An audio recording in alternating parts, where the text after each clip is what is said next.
country. We should not be platforming war criminals. We should be attacking the real national security threats. America first. Use our troops here to defend us at home.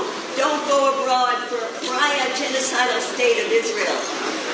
We are in such a dangerous moment. Please keep us out of a war in Iran. Please. We've been in war around for 50 years. Get out of here. We were wrong for all the endless wars that we've already been in. The American people do not want more endless wars. We should not be platforming budgets of trillions of dollars to go to the Pentagon. We have people like Senator Payne who... My watch says 9:30. I want to thank people for being here with enthusiasm, but this hearing now convenes to hear the testimony of the President's concerning the President's fiscal year 2026 budget request. I welcome Secretary Hegseth, Chairman Kane, and Acting Controller McDonald. As we review the past 5 months, the President and the Department of Defense have much to be proud of. The administration has largely succeeded in refocusing the Pentagon on warfighting. Our recruitment numbers have dramatically improved. That is a very important achievement and one we will continue to celebrate. The U.S. military has played a significant supporting role in the President's wholesale success at our southern border. He has achieved operational control over the situation, a position the vast majority of Americans support. In Operation Rough Rider, the President imposed costs on the Houthis. The operation was well executed by our service members, and it appears to have achieved its stated objectives for now. Similarly, the President has relentlessly struck al-Qaeda and ISIS terrorists. Those strikes have helped to open up space for diplomatic breakthroughs in Syria, and they have prevented significant external attacks that could have emanated from Somalia. Unfortunately, the axis of aggressors is resilient. It is hell-bent on challenging American global leadership. It is clearer than ever that Vladimir Putin is uninterested in President Trump's and President Zelensky's offers for real peace negotiations. The Europeans are heeding the President's call to rearm, but we are in a tenuous period. A precipitate withdrawal of U.S. forces from Europe could undo all that progress.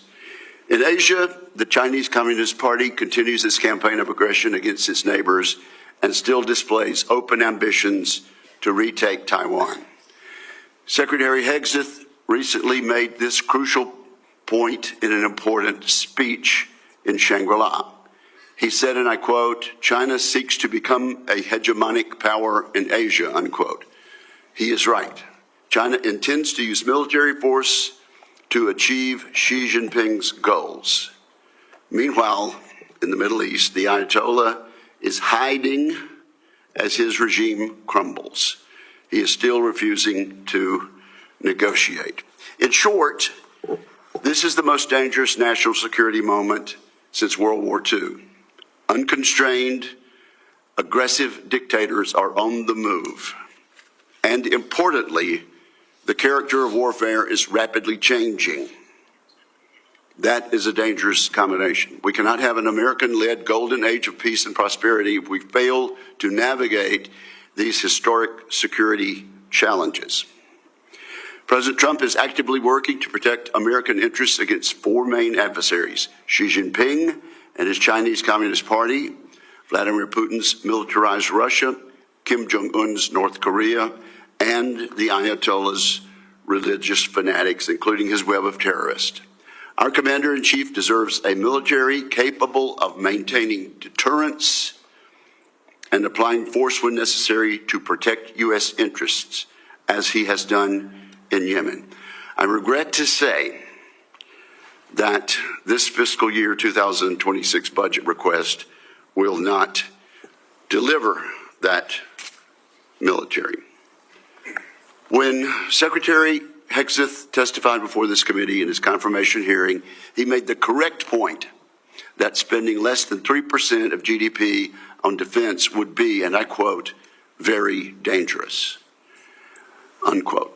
What we have in front of us is an inadequate budget request with precious little detail and no follow-on data about fiscal years 2027, 2028, or 2029.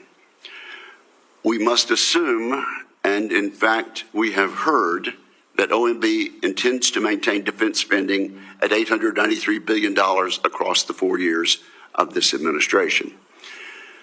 So even with a one-time $150 billion reconciliation infusion, this would leave us at 2.65% of GDP by 2029, below 3% of GDP and well below the 5% of GDP that we really need. Clearly, such a budget plan would allow the military balance to continue, as it has been, to tilt away from the United States and toward Communist China. Communist China has increased its budget by over 7% each year for the past decade. I know the Secretary fought for a stronger fiscal year 2026 discretionary request, but we need to acknowledge that a flat fiscal year 2026 budget is what OMB delivered.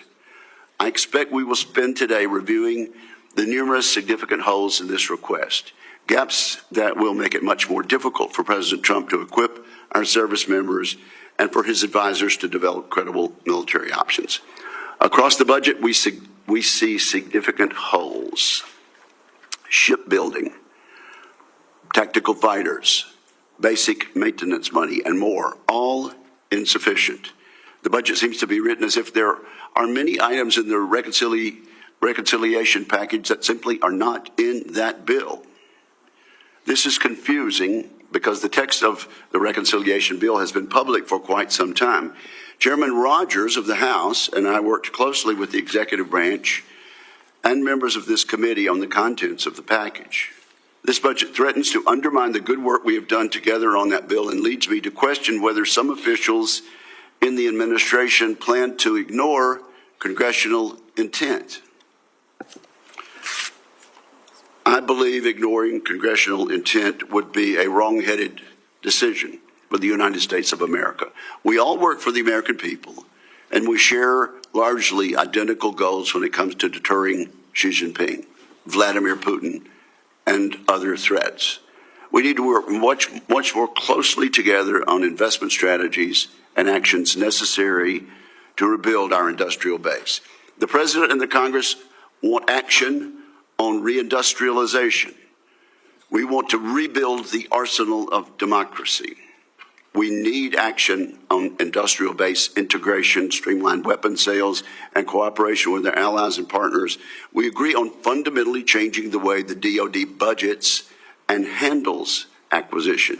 Now we need to agree on providing the men and women of the Department of Defense with the resources they need to do their jobs. We have no time to waste. We must commit to continued collaboration now. With that, I turn to my friend and colleague, Senator Reid, for his remarks. Well, thank you very much, Mr. Chairman. Mr. Secretary, General Kane, Ms. McDougall, welcome. Mr. Secretary, as the Chairman has said, this is a dangerous moment. As we speak, missiles are striking cities across Israel and Iran, threatening to ignite a regional war. There should be no doubt that for the safety of the United States and the rest of the world, Iran cannot acquire a nuclear weapon. However, Prime Minister Netanyahu's decision to preemptively launch a war with Iran against the urging of the President threatens the stability of the entire region and the safety of Americans stationed there. The Trump administration must take urgent steps to prevent a wider war. Mr. Secretary, I would ask you to be crystal clear this morning about the administration's posture toward Iran. More broadly, Russia continues its bloody assault on Ukraine, unmoved by President Trump's negotiating tactics, and China is threatening our allies in the Indo-Pacific as America once again redirects its attention to the Middle East.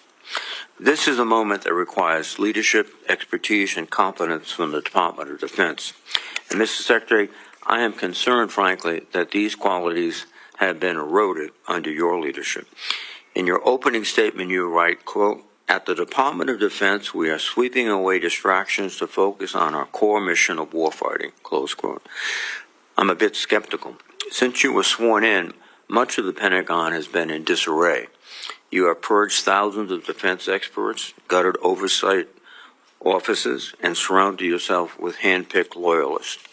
You have fired a number of our most accomplished generals and admirals with no explanation, no replacement.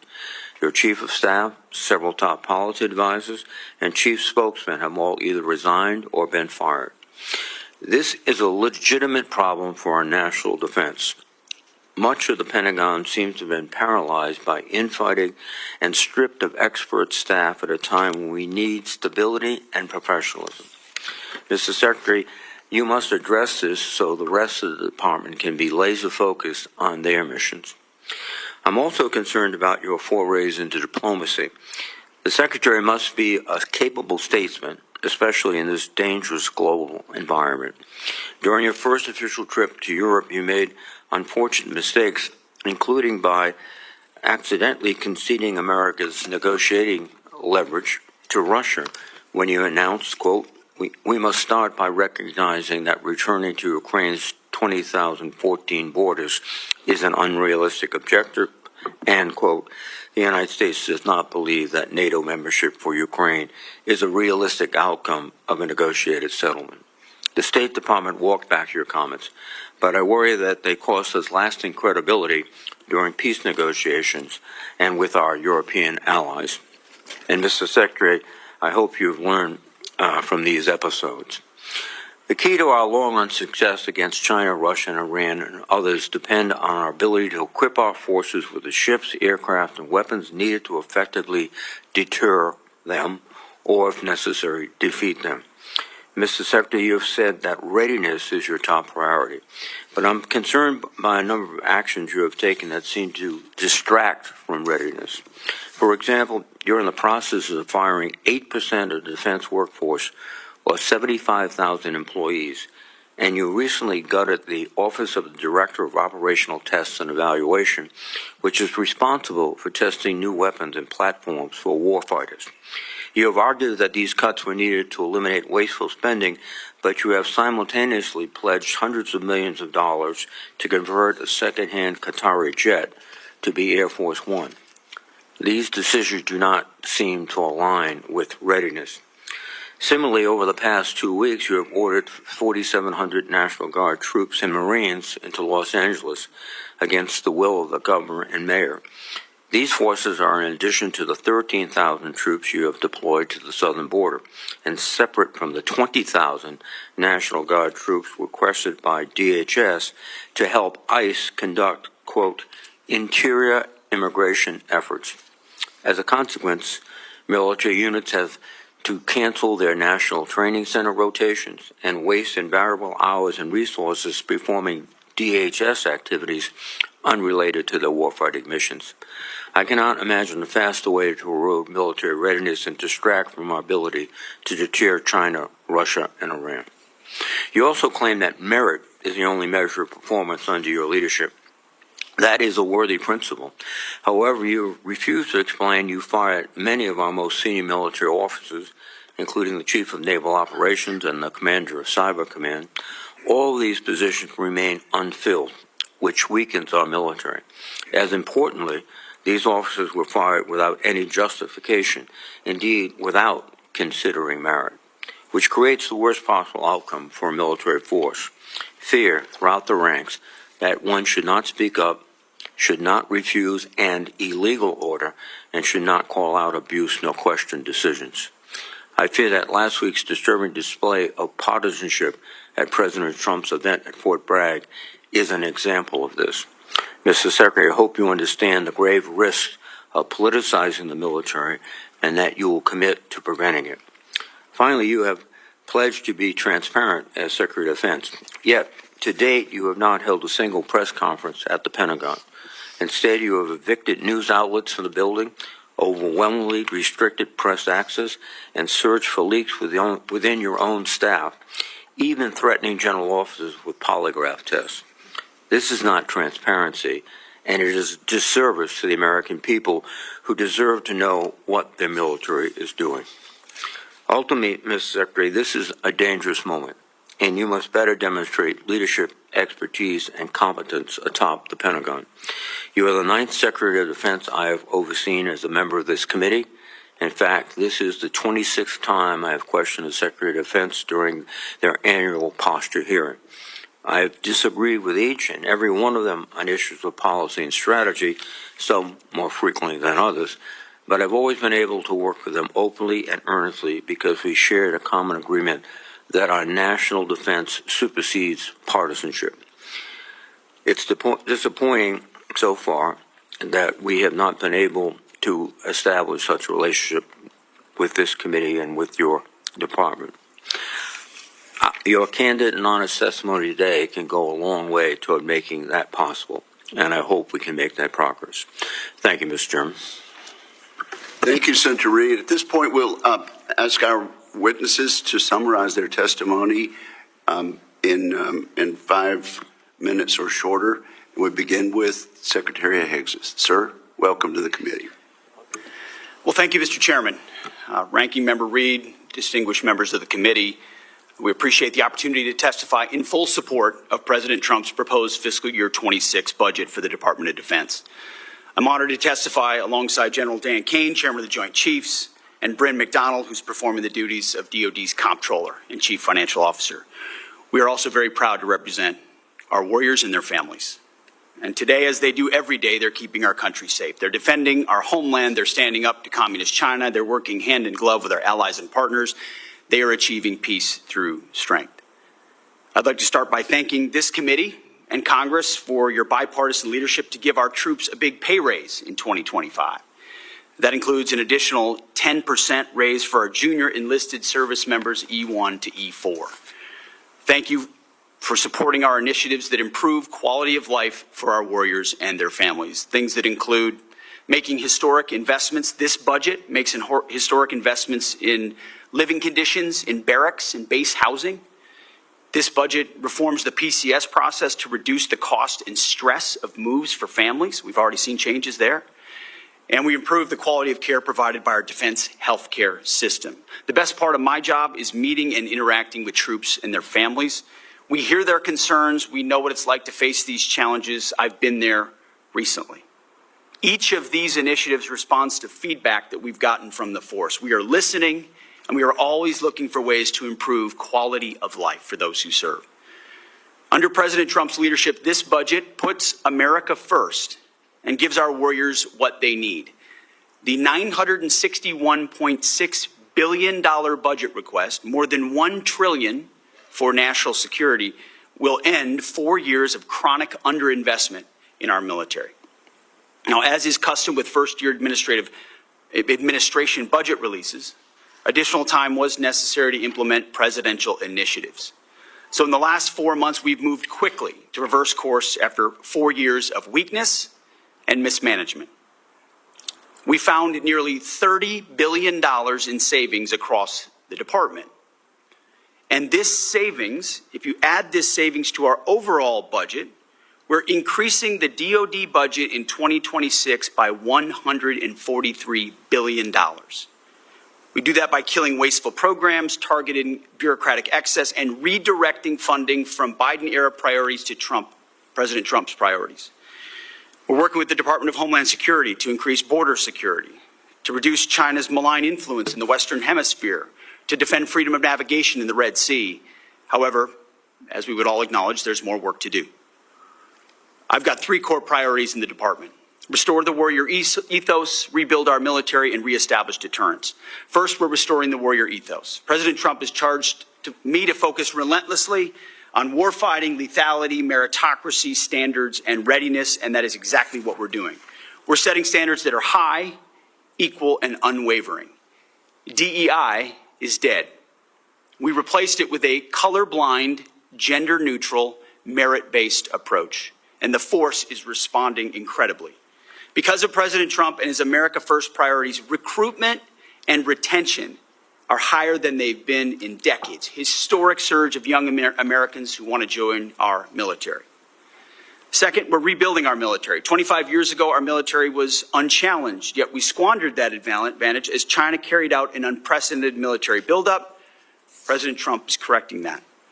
We're reviving our defense industrial base, reforming our acquisitions process, rapidly fielding emerging technologies and new weapons to meet the challenges of the future. This budget invests $25 billion in Golden Dome for America, a down payment on President Trump's priority to defend our homeland. It also commits more than $62 billion to modernize and sustain our nuclear forces as we face rising nuclear dangers. The budget allocates $3.5 billion for the F-47, the world's first sixth-generation air superiority fighter. The budget will revitalize our shipbuilding industrial base with $6 billion in funding in FY26, and that's on top of $47 billion overall for shipbuilding. The budget significantly increases funds to buy next-generation technology, including autonomous systems, long-range drones, long-range fires, and hypersonics. We will put these capabilities in the hands of our warfighters, ensuring we remain the most lethal force in the world for generations to come. And third, we're reestablishing deterrence. When an opponent sees our well-equipped and tough-as-nails warriors, they will decide that today is not the day to test U.S. resolve. Credible deterrence, it starts at home, and it starts with securing our borders. As was mentioned by the chairman, we are working to achieve 100% operational control of the border.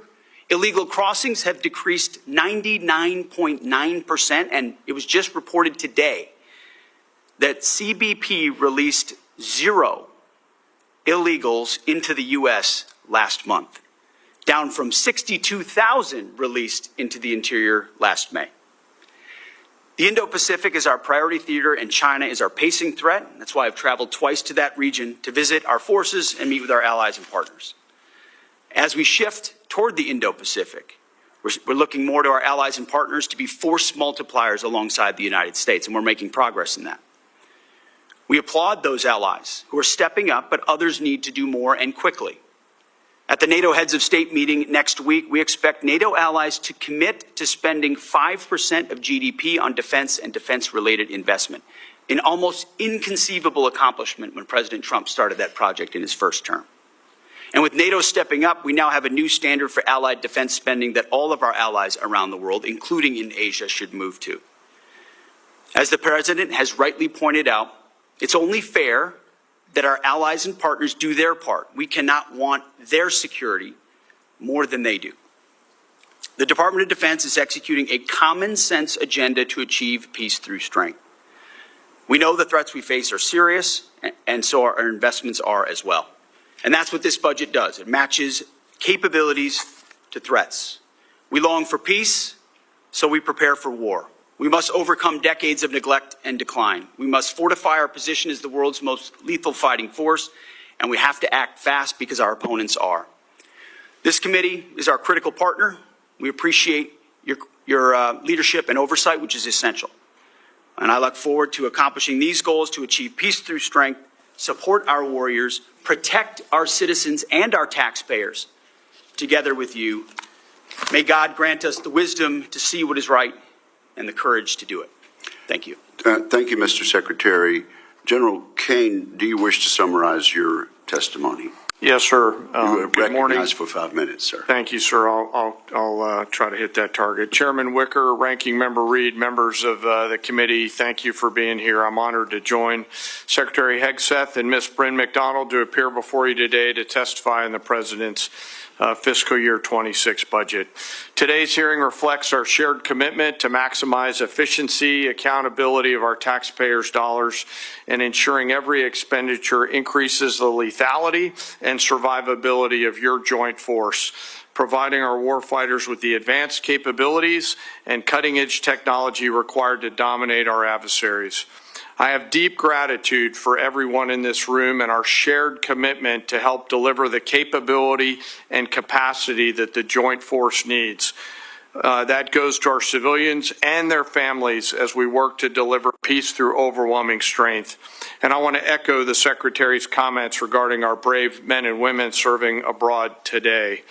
It's my responsibility as chairman to understand advise, and integrate our joint force to confront and manage the risks worldwide. This demands a comprehensive understanding of every domain, across every service, and across every region, across all time horizons. It also requires making and advocating for difficult decisions that prioritize the finite taxpayer resources that we have in order to ensure the greatest impact and capability for our warfighters. The President's budget enables the joint force to defend our great nation from adversaries seeking to do us harm. And we're relentless in the pursuit of innovation and technologies that allows us to hopefully deter, but if need be, win on battlefields of the future. This budget empowers the joint force to get after the Secretary's 3 pillars: restoring the warrior ethos, rebuilding our military, and reestablishing deterrence, and ensures that the joint force is properly armed, globally integrated, and ready to go. The President's budget invests in our warfighting capabilities to win, as I said, on the battlefields of the future. We must be properly armed with the right capabilities, lethal, modern, reliable, survivable, and at scale in order to win. Victory requires people and platforms that overmatch the enemy's systems and work under the harshest conditions to ensure our decisive edge. This budget gives the necessary tools to reinvigorate our national and defense industrial base. Our nation is full of incredible talent, and we need to unlock every bit of it. This budget also helps us become more globally integrated, which is one of my main jobs. We are in the joint force relationship entrepreneurs, working together with the military, but also with our allies and partners, the interagency and industry, to make sure that we're connected before crisis or conflict. And this budget helps us to integrate that combat capability as our commanders and leaders consider actions and activities, not at the point that we're in a crisis somewhere. Finally, the President's budget reflects our mandate to stay ready, always on the account, anticipating the next fight and making sure that everyone is ready to go. But the most important component is our people. The budget makes meaningful investments in our service members and their families, improving quality of life for housing, medical care, and the ever-important moving process. As our most precious asset, we have to deliver for our people. I want to highlight one of them today. Sitting behind me is Colonel Matt Jamont. Many folks know Matt up on the Hill today. It's probably his last hearing in uniform, which after 31 years, he graduates from service later this year. He's been like a pterodactyl for the joint force, always delivering and advocating for it. Pterodactyls are very, very old. Yes, sir, I know. You'll note his, Would he you looks raise your very, hand, very Colonel? young. Yes, sir. Thank you. Thank you for your service. It's an honor every day to serve alongside some of the extraordinary warriors and civilian teammates that our nation has to offer. I assure this committee that the joint force remains committed and capable, and we're grateful for your continued support. I want to also highlight the leaders that will come before this committee in the coming days, which will be carefully considered by each of you for the general and flag officer assignments. They are all extraordinary. I am mindful and grateful for those that are currently deployed right now. They are on my mind and in my heart, and I know the secretaries as well.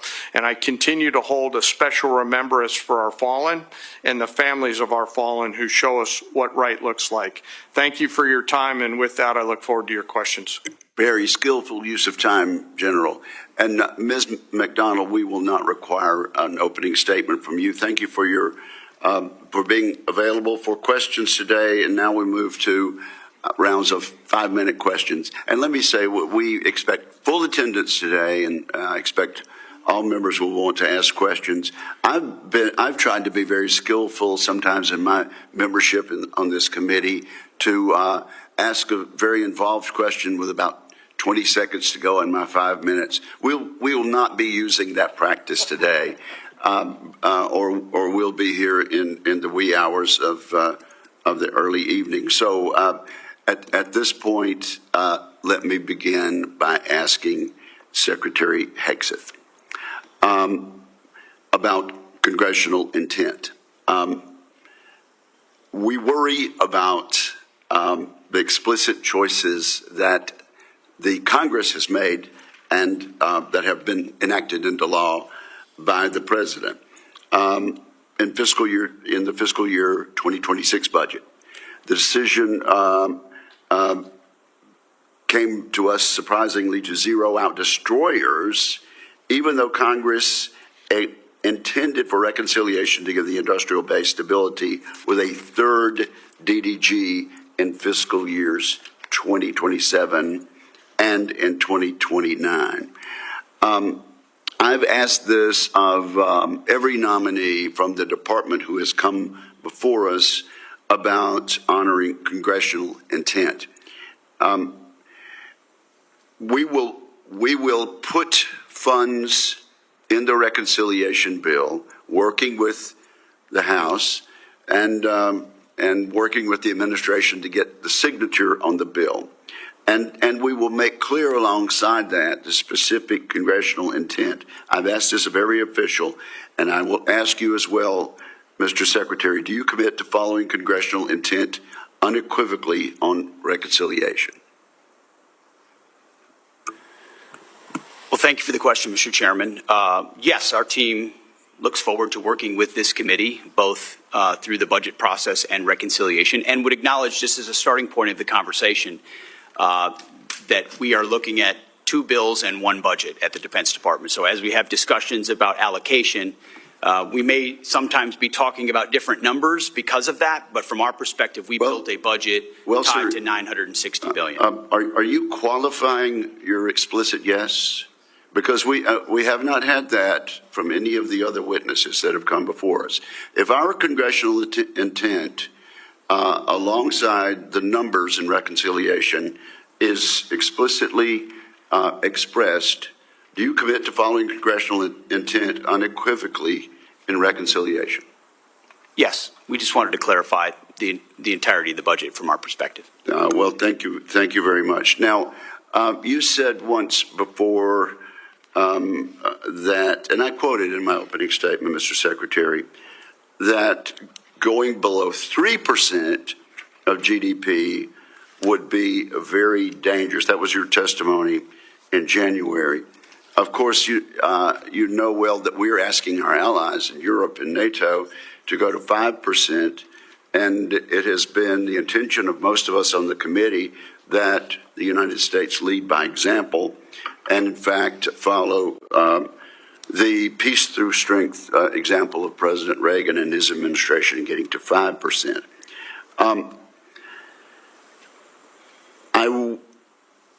I understand that if you put reconciliation and the budget requests together for this year, it exceeds 3%.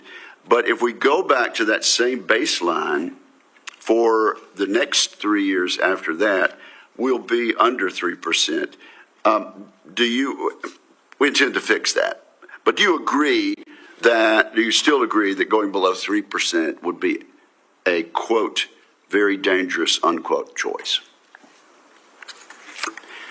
Yes, sir, and so does the President of the United States, which is why this budget increases from FY25 13%, puts us at 3.5% of GDP on defense, and we feel like is a generational increase in defense capabilities. And when you add that alongside the $30 billion we've already found in savings and repurposed, that's where I get to the $143 billion in additional spending in defense, which I think is substantial. And you agree then, Mr. Secretary, that in future years it would be very dangerous to go below that 3%?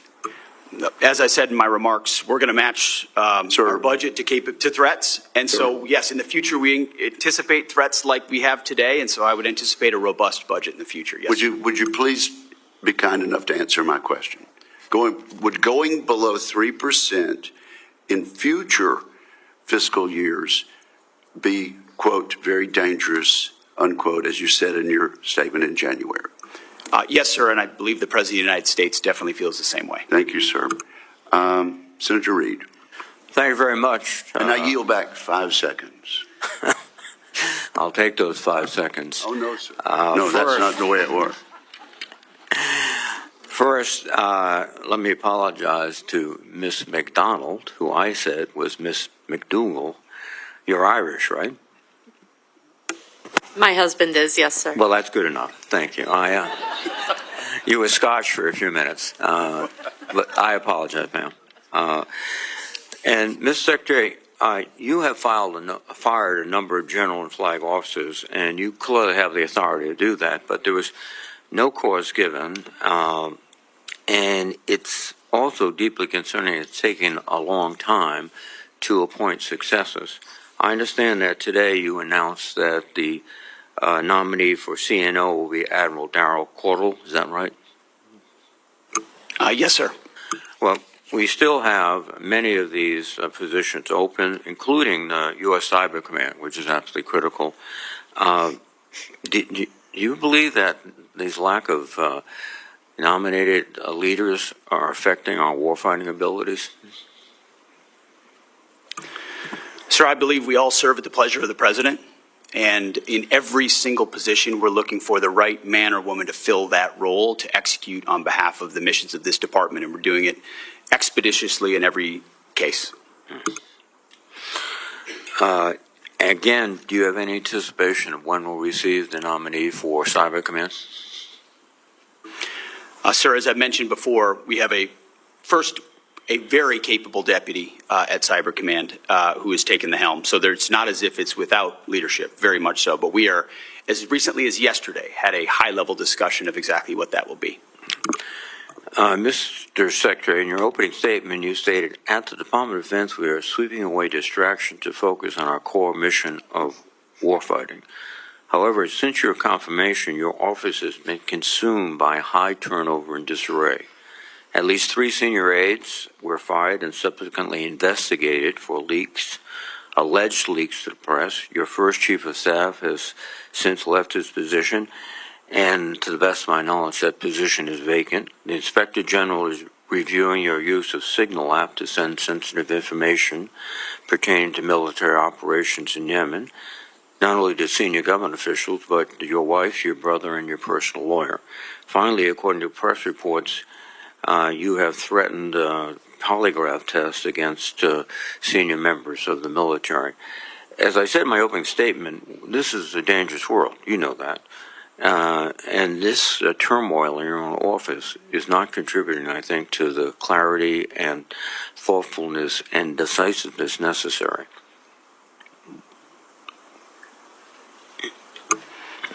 Sir, I would just say the media loves sensational headlines that are not connected at all to reality. If you look at the execution of our office and what we've done on the President's priorities, I'm very proud of what we've been able to do in 140 days. And when you move fast to reestablish deterrence and restore a warrior ethos and rebuild the military, it's going to come with some changes. But when you look at the leadership structure, both in uniform and on the civilian side of the Defense Department, it's as strong and capable as it's ever been. And I would contrast it with the chaos of the world under the previous administration. The debacle in Afghanistan, war unleashed in Ukraine, what happened on October 7th, that was a view of weakness and chaos unleashed by the Biden administration under the previous defense secretary. So if a few changes have to be made in the first portion of my term in order to get it right, I think that's pretty acceptable to establish deterrence and rebuild our military and restore the warrior ethos. Well, Mr. Secretary, you can cite those examples. History, I might have a different perspective. As I understand it, the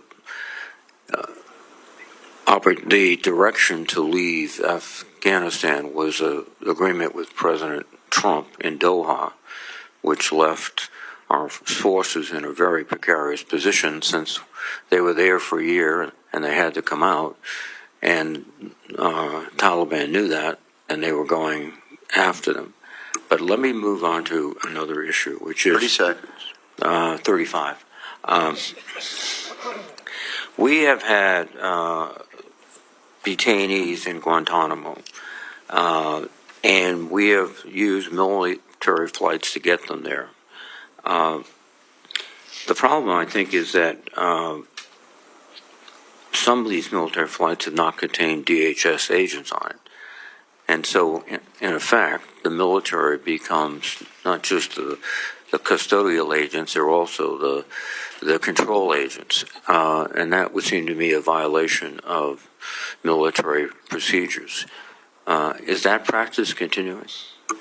Senator, every aspect of that mission is in coordination with DHS and with DHS officials. So there are no flights with airmen only on board?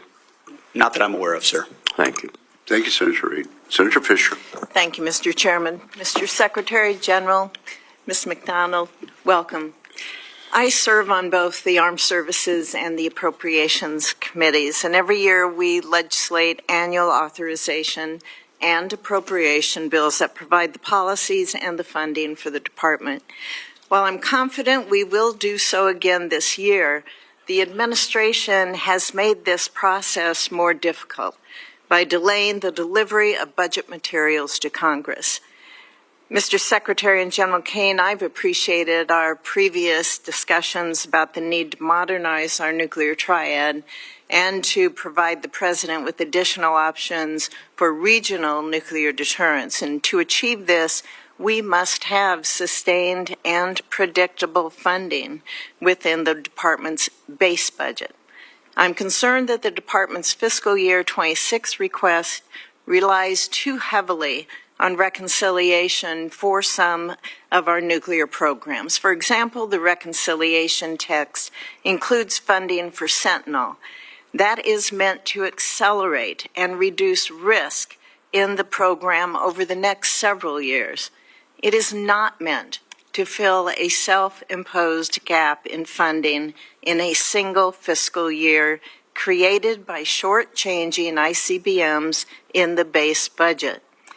I understand using reconciliation funding is relatively new to the department, but I expect us to work together throughout this cycle so that we can assure that funds are used as intended and that the programs are adequately funded within that base budget. General Kane, do you agree that nuclear modernization programs should be prioritized both to keep pace with the threats and to ensure that the President has a full array of options for nuclear deterrence? I do, Senator, and appreciate your leadership on ensuring that we've got the tools that we need to deliver for the triad of the future. Secretary Hegseth, although progress has been made the last several years, I continue to be concerned about the ability of our defense industrial base to produce munitions at an adequate scale to support our warfighters in these modern conflicts that we have. And now that you have been sworn in and had time to review the current state of our industrial base, what more should the department be doing to increase munitions production, and how does this budget request support these objectives? Senator, it's a great question. We should be doing everything we can, which is precisely what we are doing at the very highest levels, from myself to the Deputy Secretary of Defense with industry. This budget is a 45% increase in the defense industrial base. It invests in critical munitions procurement. It invests in defense supply chains, in resilience in supply chains, in increased competition and capabilities for outside companies to get into the business of providing critical munitions. So across the board, we're finding and hiring innovators to move as quickly as possible, cutting through the bureaucracy, the red tape to deliver those systems in a world that needs them now more than ever. Could you get back to me on timelines that you have set for each of those areas that you mentioned, and obviously the funding that's going towards them, but I'd be interested in what you're setting for yourself for goals for the timelines in getting that achieved. Yes, ma'am, we have those and we will get those to you. Thank you. And General Kane, do you assess that the total munitions requirement is currently aligned with the magnitude of the threats that this country faces, or should the department review its stockpile requirements to ensure that we are fully prepared for these modern conflicts? Senator, we're always looking at the lessons learned of past conflicts to include the most recent ones around the world and taking those and applying those to what the future of war might look like. So we're always evolving and considering what the mix of munitions that we need for the joint force in order to deliver overwhelming strength. And I would be remiss if I didn't bring up spectrum.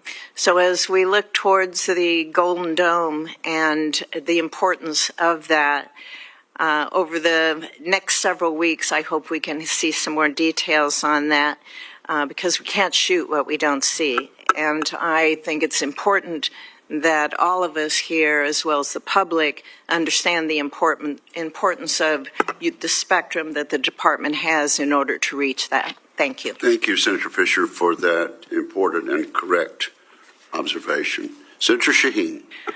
Thank you all very much for being here. News reports this morning suggest that the President is actively considering intervening in the situation in the Middle East. I understand that we have 40,000 troops deployed in the region, many of whom are in range of Iranian missiles. And it's being reported that the President is being asked to consider providing the bunker buster bomb that is required to be carried only by the B-2 bomber and would require a U.S. pilot. That raises real concerns about what retaliation might mean for the safety and stability of the entire region and our troops and Americans who are in the region. So can you tell us, Mr. Secretary, are you considering military action that would bring us into active hostilities? And whether you expect a decision to be made on that anytime in the next few days? Just bearing in mind, and you can stop the clock, we will be going into a classified portion of the hearing later on. But proceed, Mr. Secretary. I understand that, Mr. Chairman, but I think this is a question that's very important for the American public to hear. I just wanted to make it clear that there would be an opportunity to get very deep into that. Go ahead. Senator, I agree with the chairman. Most of what I can or should say would be reserved for a classified setting. I would say the president, obviously, any decisions on this matter are at the presidential level. He has communicated very clearly for quite some time. I do understand that, Mr. Secretary, but my question for you is whether you have been asked actively to provide options for the president regarding a strike in the Middle East. If I had or I had not, I wouldn't disclose that in this forum, Senator. My job, our job, Chairman and I, at all times, is to make sure the president has options and is informed of what those options might be and what the ramifications of those options might be. I appreciate that. You mentioned the troops in the region with maximum expect force protection at all times is being maintained. I would hope that as soon as consideration about action is determined, that the public will be informed about that. 6 of us on this committee just returned from the largest air show in the world. It was very impressive to see the innovation and technology from our industry on aerospace. And one of the concerns that I heard from many of the companies that I talked to was about the potential to partner with our allies and partners for innovation, for co-production. And one concern I heard was about the proposed review of the AUKUS agreement. That's after the Australian government has already contributed $500 million to our submarine industrial base, and American and UK shipbuilders have made capital investments to support the increased demand. So do you disagree with the position that President Trump has taken about AUKUS, that we should move forward? And what is the review expected to produce? Well, Senator, I think reviews are always prudent, but those reviews actually come after conversations I've had with the Minister of Defense, Healy, in the UK, and Marles in Australia. Long personal conversations about the status of this arrangement, both aspects of it. So we are reviewing it because that's what the Defense Department ought to do to make sure it fits the priorities of the President, and that our defense and shipbuilding industrial base can ensure that we're clear on all sides of that, on either pillar. And then on pillar 2, identifying specifically the ways we can work together most meaningfully to co-produce with our industrial base munitions or other capabilities that would be most applicable to the threats we face. But do you agree that it's important to increase the capability of our nuclear deterrent in the Indo-Pacific, and that AUKUS is one way to do that?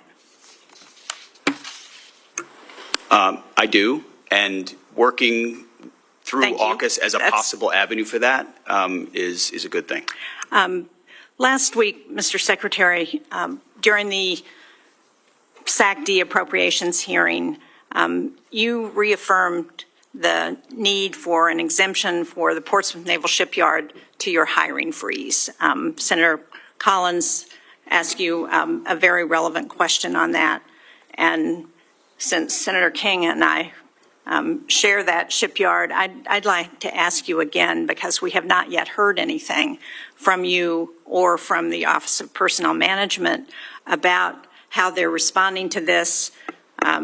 DOD has told us that the Office of Personnel Management needs to review every single new hire one by one at a time, when we need 550 people every year just to keep up with the Navy's demand for maintenance and on its nuclear submarines. So will you commit to talking to OPM on this issue? Thank you. Yes. Thank you, Senator Shaheen. Senator Cotton. Welcome, everyone. Thank you for your testimony, and more importantly, your service. Secretary Hegseth, the President, at a press gaggle just now at the White House, said of strikes against Iran, to Senator Shaheen's question, I may do it, I may not do it. I mean, nobody knows what I'm going to do. You had referred to these questions as presidential level decision, is that right? And I think that's always true. Advisors advise and presidents decide. But it's your job to have contingency plans for everything that the president may or may not decide. Is that correct? That is correct. And no one should be surprised or scandalized that the Pentagon has lots and lots of contingency plans. Senator, our job is to have contingency plans. It's like in Armageddon, Billy Bob Thornton's character Truman, speaking of NASA, could have been speaking of the Pentagon. You're geniuses. You're just thinking stuff up, and you got people in another room backing them up. Is that right? We plan. Thank you. And although it's true in every part of the government, it's probably no more true in your department that it's a presidential level decision. This is the president's core constitutional responsibilities as the commander-in-chief. I mean, it's important what he does with labor and HUD and the rest, but as the commander-in-chief, it's the most important role he has, and therefore you're the department where you take the most direct guidance from the president. Everyone in the department has to support the president's decisions once those decisions are made, correct? Correct, Senator. As I've said, there's only one person that was elected president of the United States. Yeah. And the American people elected him to make these decisions on their behalf. And if and when those decisions are made, the department is prepared to execute. And I know that you welcome and have robust policy debates in the department, and no doubt you have very differing views on many questions, whether it's what to do with Iran, or what kind of aircraft or ships we need to build, or what the quality of commissaries are on our bases, and that's welcome. You need that kind of robust debate to make the right recommendations. But once the president's decision has been made on any question, that's final, right? That's your standard? The president welcomes, I've watched it in real time, views on all issues from all aspects. But yes, once those have been represented, intelligence represented, options represented, upsides, downsides, threats, of course, when the president makes a call as the commander-in-chief, we will execute. Well, Thank you, because I know there was some controversy earlier this year inside the department, and not everyone seemed to be on the same page that you and the president are after presidential decisions had been made, and you had to make some tough decisions there. And I commend you for those decisions. I think you did the right thing. You have to make sure that everyone stays on the same page and everyone supports presidential decisions. One decision I also want to call out, since we haven't spoken about it here, and I'm not sure we will, and I want to commend you for as well, and commend your team, is the redesignation of base names for Army bases. In the summer of 2020, as a Jacobin fever swept the country during the BLM riots, it was decided to rename several Army bases. To be honest with you, I think most soldiers serving those bases didn't even know who they were named after. They just had fond recollections for decades of their time at Fort Benning or Fort Bragg or other places. And I think now you've completed the effort to redesignate those names, those bases, to the names that so many generations of soldiers served at for new American heroes. Is that right? Yes, all of the previous names for the U.S. Army installations have been returned. Well, thank you. I think that was an inspired approach. It complies with the law. It teaches a new generation of soldiers about those who went before them, and I hope the matter is settled. I especially want to commend you for Fort Gordon, named after Gary Gordon, one of two Delta operators along with Randy Shugart, who willingly laid down their life in the Battle of Mogadishu to protect their buddies, not even in the battle at the time, and against commanders' repeated wishes until they pestered the commanders finally to let them get on the ground and protect those soldiers on the ground and laid down their life. I think that was an inspired choice. One final question. You'd said that everything needs to be on the table to address our munitions crisis. We all agree on this committee. We all have been working hard for many years on that. Private industry is very important, but you have your own organic industrial base. Ammunition plants, arsenals, depots, that's included in everything, right? That we need to look at every possible source to address every potential choke point in our munition supply chain. Every possible source. Thank you. General Kane, you agree with that, I presume, that our organic industrial base, especially the arsenals and ammunition plants and depots, are a solution to this problem, not a part of the problem or a relic of the past? I do, sir, and I'm aware of your letter to the Army on that matter, which I know they're looking at. Okay, thank you. Thank you. Thank you very much, Senator Cotton. Senator Gillibrand. Secretary Hegseth, this committee has had many hearings about the future of warfare and making sure that we have the complement of warfighters that we need to win any future wars and not focus on how we could have done better in the previous war. One of the areas where I have deep concern is cyber defense in this country. I'm concerned about cyber warfare. I'm concerned about cyber terrorism. I'm also concerned about the deployment of UAS, as we've seen being extremely powerful in the war in Ukraine. We've seen what Iran has done. So I'm concerned about our posture with regard to UAS and a defensive posture with regard to UAS attacks.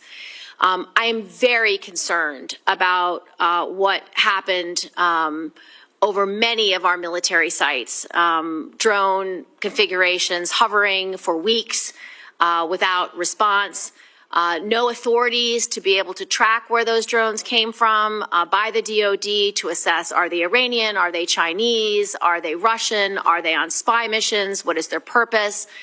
Inadequate authorities, inadequate defenses, inadequate technology. The Langley incursion is incomprehensible. On top of that, I'm very concerned that we are not investing in our cyber professionals, that we don't have enough cyber offense, enough cyber defense.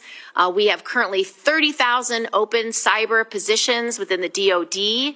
So I'd like to hear from you. What's your plan to have cyber defense and cyber warriors at the appropriate complement? And number two, what is your plan to create the authorities that you need for UAS defense and to have the inadequate response of this is someone else's job no longer come out of our leaders? Well, Senator, thank you for the question. You're right over the target. Cyber needs to be a part of every single way that we plan and look at the world. That gray zone part of conflict, and we can't cede that terrain in any way to our adversaries. And so it is, you'll see the resources in this budget that invest in that. You'll see it fully integrated into planning and capabilities. And what we're looking for in the next cybercom and what we're looking for there Our Deputy Secretary of Defense is leading a charge to make sure it fits precisely what the world needs today. So we have a program that this committee supported in the last two NDAAs, which is a cyber academy to create a pipeline of young people who do cyber for service. So they get a state-of-the-art cyber education at over 600 schools around the country, and then they dedicate the number of years they had education to the Department of Defense or the intelligence community. And right now it is not being funded. And right now, because of the hiring freeze, these kids who have completed their degree under the Cyber Service Academy actually can't get a job at the DoD or the intelligence community, and they're either going to have to no longer serve, which was part of the program, or get employed somewhere else, but we lose them. So what are you doing to unplug this problem of not hiring these cyber professionals immediately because they are part of the cyber service program? And your budget does not show that you are planning to fill 100 cyber positions for these young people who want to serve in the IC community or in the IC or in the Department of Defense. We'll review that aspect of the hiring freeze in the Cyber Academy. We want those positions filled. We're fully committed to it. And then on counter UAS, which you mentioned, it is a reality of the modern battlefield, whether it's in Ukraine or elsewhere, that we have to fully account for and address as aggressively as possible. And you have my assurances at the highest levels, we are putting our best people in charge of ensuring we have counter UAS systems that can match the threats of the future. I would like you to prepare for this committee 2 letters in response to these questions. 1, what are you going to do to fill the 1,000 slots for the Cyber Academy? And how are you going to get this hiring freeze taken care of? And 2, what is your plan for increased authorities, increased investment, appropriate review of UAS that hover over our military and nuclear sites? So this committee has a fulsome response from your whole team about how you will address these 2 problems. We will get that to you, Senator. And authorities, you are right, is a huge issue on counter UAS. It's something Senator Cotton and I are committed to passing. We both serve on intelligence and armed services, and so we share the urgency on this issue. And so, Mr. Secretary, you'll submit those letters for the record. Thank you, sir. Thank you, Senator Gillibrand. Senator Rounds. Thank you, Mr. Chairman. To all of you, first of all, thank you for your service to our country. I have heard now from 25 senior department officials, including every service chief and 8 combatant commanders, that vacating the 3.1 to 3.45 gigahertz and the 7 to 8 gigahertz bands of the spectrum would have significantly negative consequences for our warfighting capabilities. Being forced to share these bands with commercial interests in a non-optimal way would have the same impact. General Kane, does the Joint Force have capabilities operating on the 3.1 to 3.45 band and the 7 to 8 bands of the spectrum which would be used in a conflict with China? We do, Senator, yes. And would those capabilities be negatively impacted if the Department of Defense were forced to share those bands with commercial users in a non-optimal manner? Sure, Senator, I think the key is non-optimal. I know there's some work going on around dynamic sharing that would minimize to an acceptable level the ability to frequency hop in and out of those particular bands that would not adversely impact the Joint Force. So, but as of today, there is no way to make it happen. Not today, as you know, Senator, and I appreciate your leadership on this, but there's a lot of work going on in that space, sir. I think we agree that the economic security is national security and that we need to move forward in the next gen with regard to our communications capabilities.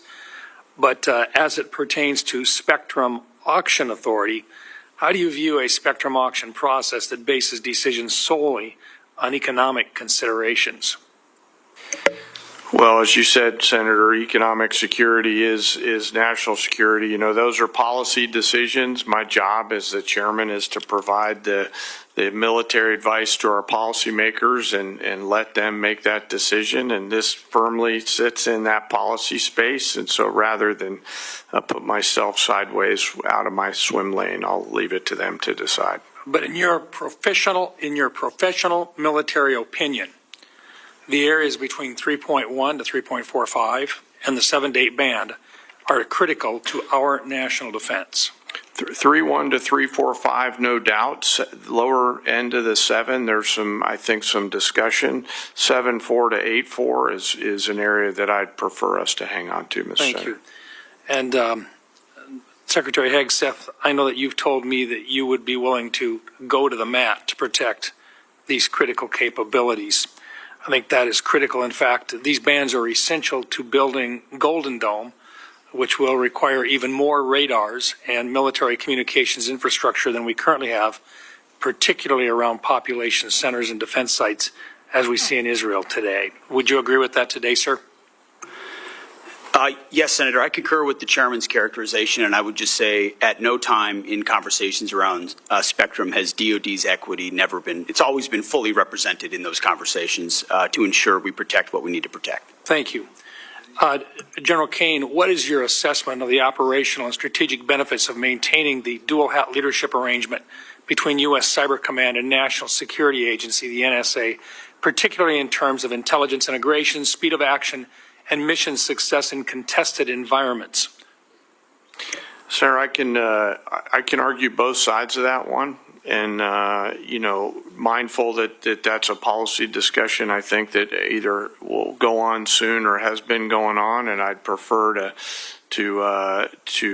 leave that to the policymakers. I think the key is both organizations are critically important, and whether it's a single commander or two leaders that collaborate with no distance between them, we achieve the same end state. Would it be fair to say that the dual hat prevents stovepipes in the cyber domain today? Senator, there's stovepipes in all kinds of domains today, so I can't assure you that it would prevent them. What I do hope is that whatever path we take, we select leaders who are committed to integrating and knocking down those stovepipes, whether it's a single leader or two leaders. That's what the nation needs. We have been successful in making significant exchanges and utilizing assets for both the NSA and for Cyber Command so far. Secretary Hegseth, are you committed to maintaining the dual hat relationship that has significantly benefited our national security to date? Senator, as of right now, we're maintaining the status quo, but it's something we reserve the right to review. Thank you. Thank you, Mr. Chairman. Thank you, Senator Round. Senator Blumenthal. Thanks, Mr. Chairman.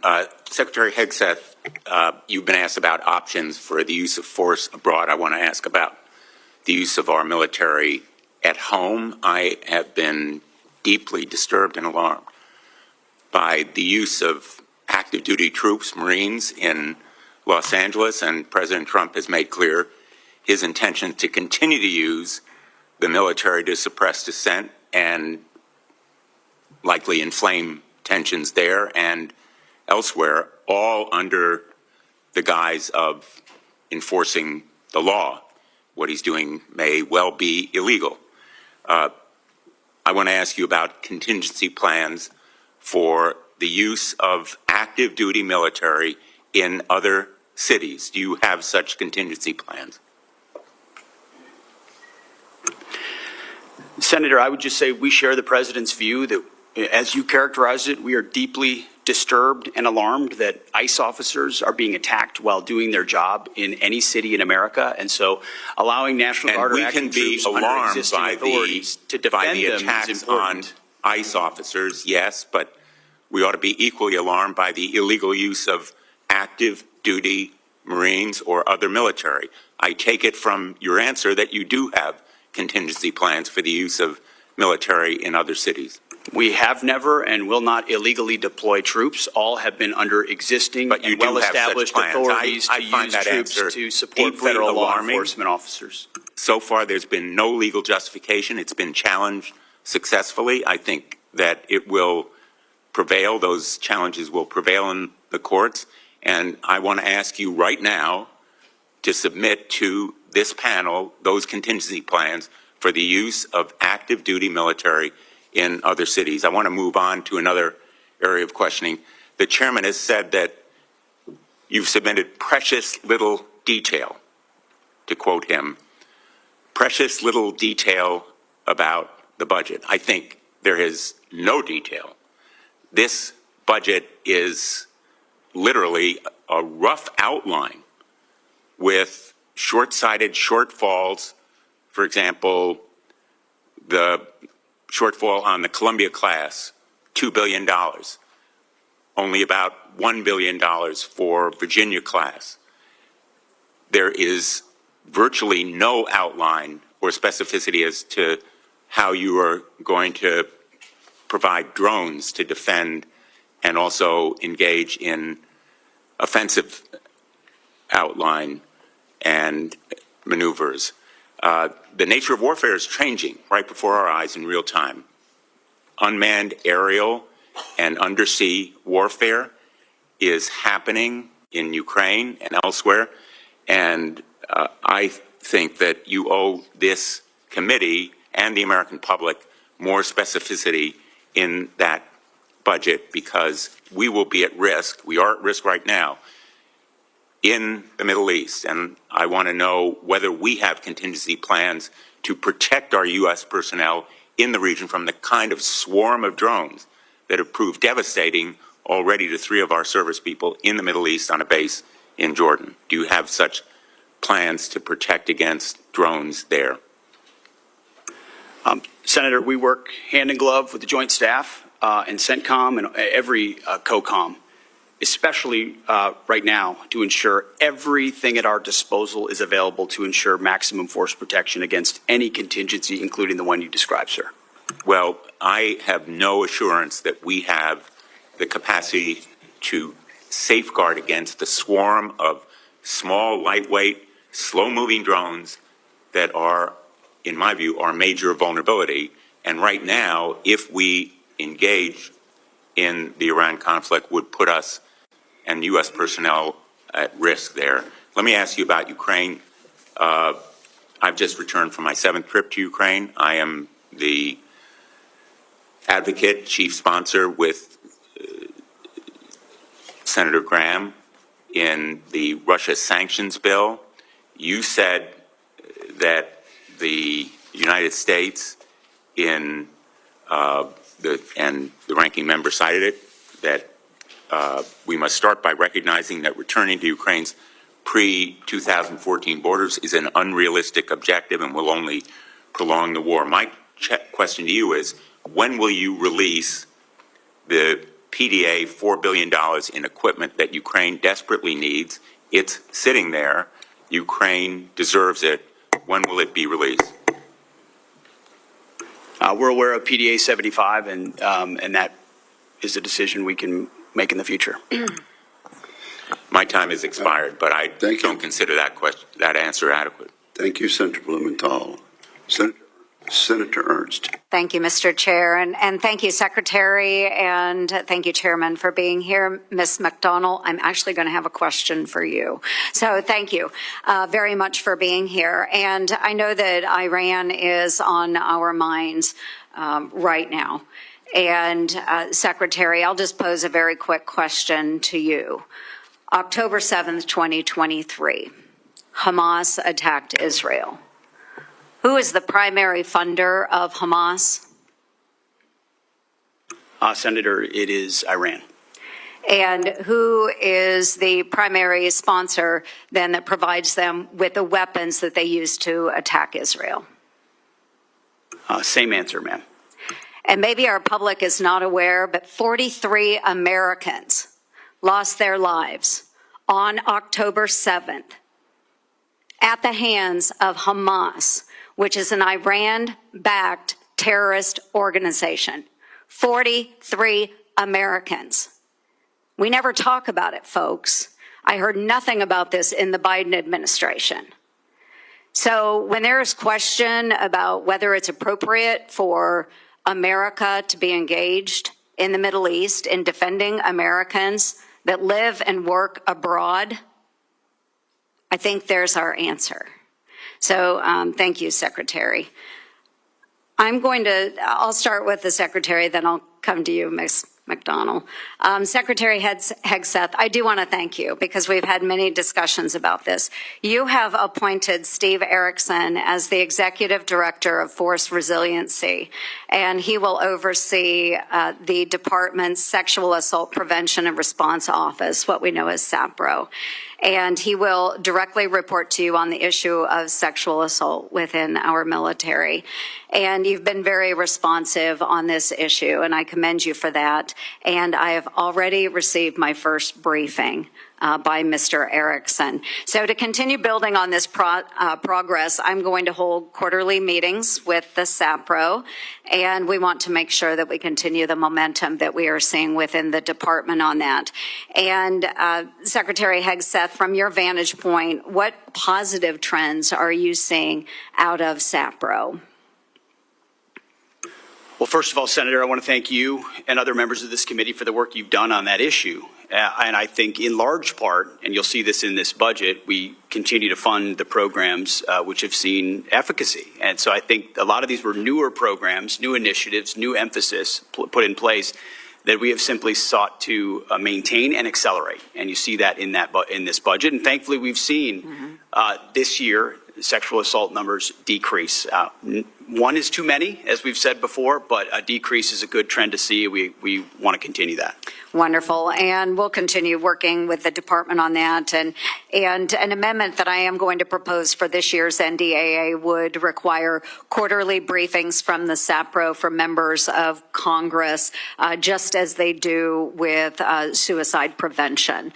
So we'll continue working on that. I also would love to touch upon a number of other issues. I've worked as far when it comes to fiscal sanity within the department. I can submit those for the record because I do want to give Ms. McDonnell an opportunity. Let's talk about an audit. I love working with the comptrollers out there, but GAO released a report warning that the Department of Defense is unlikely to achieve a clean audit by 2028, citing longstanding financial management weaknesses. And it's my understanding that a key issue in the department's continued reliance on outdated business and feeder systems that lack internal controls continues to contribute to that. So to help address that, in the reconciliation package, we have $350 million that will be dedicated and directed toward improving audit outcomes across the department. So Ms. McDonnell, all to you. Can you walk us through how the department intends to meet its statutory requirement of achieving that clean audit by 2028?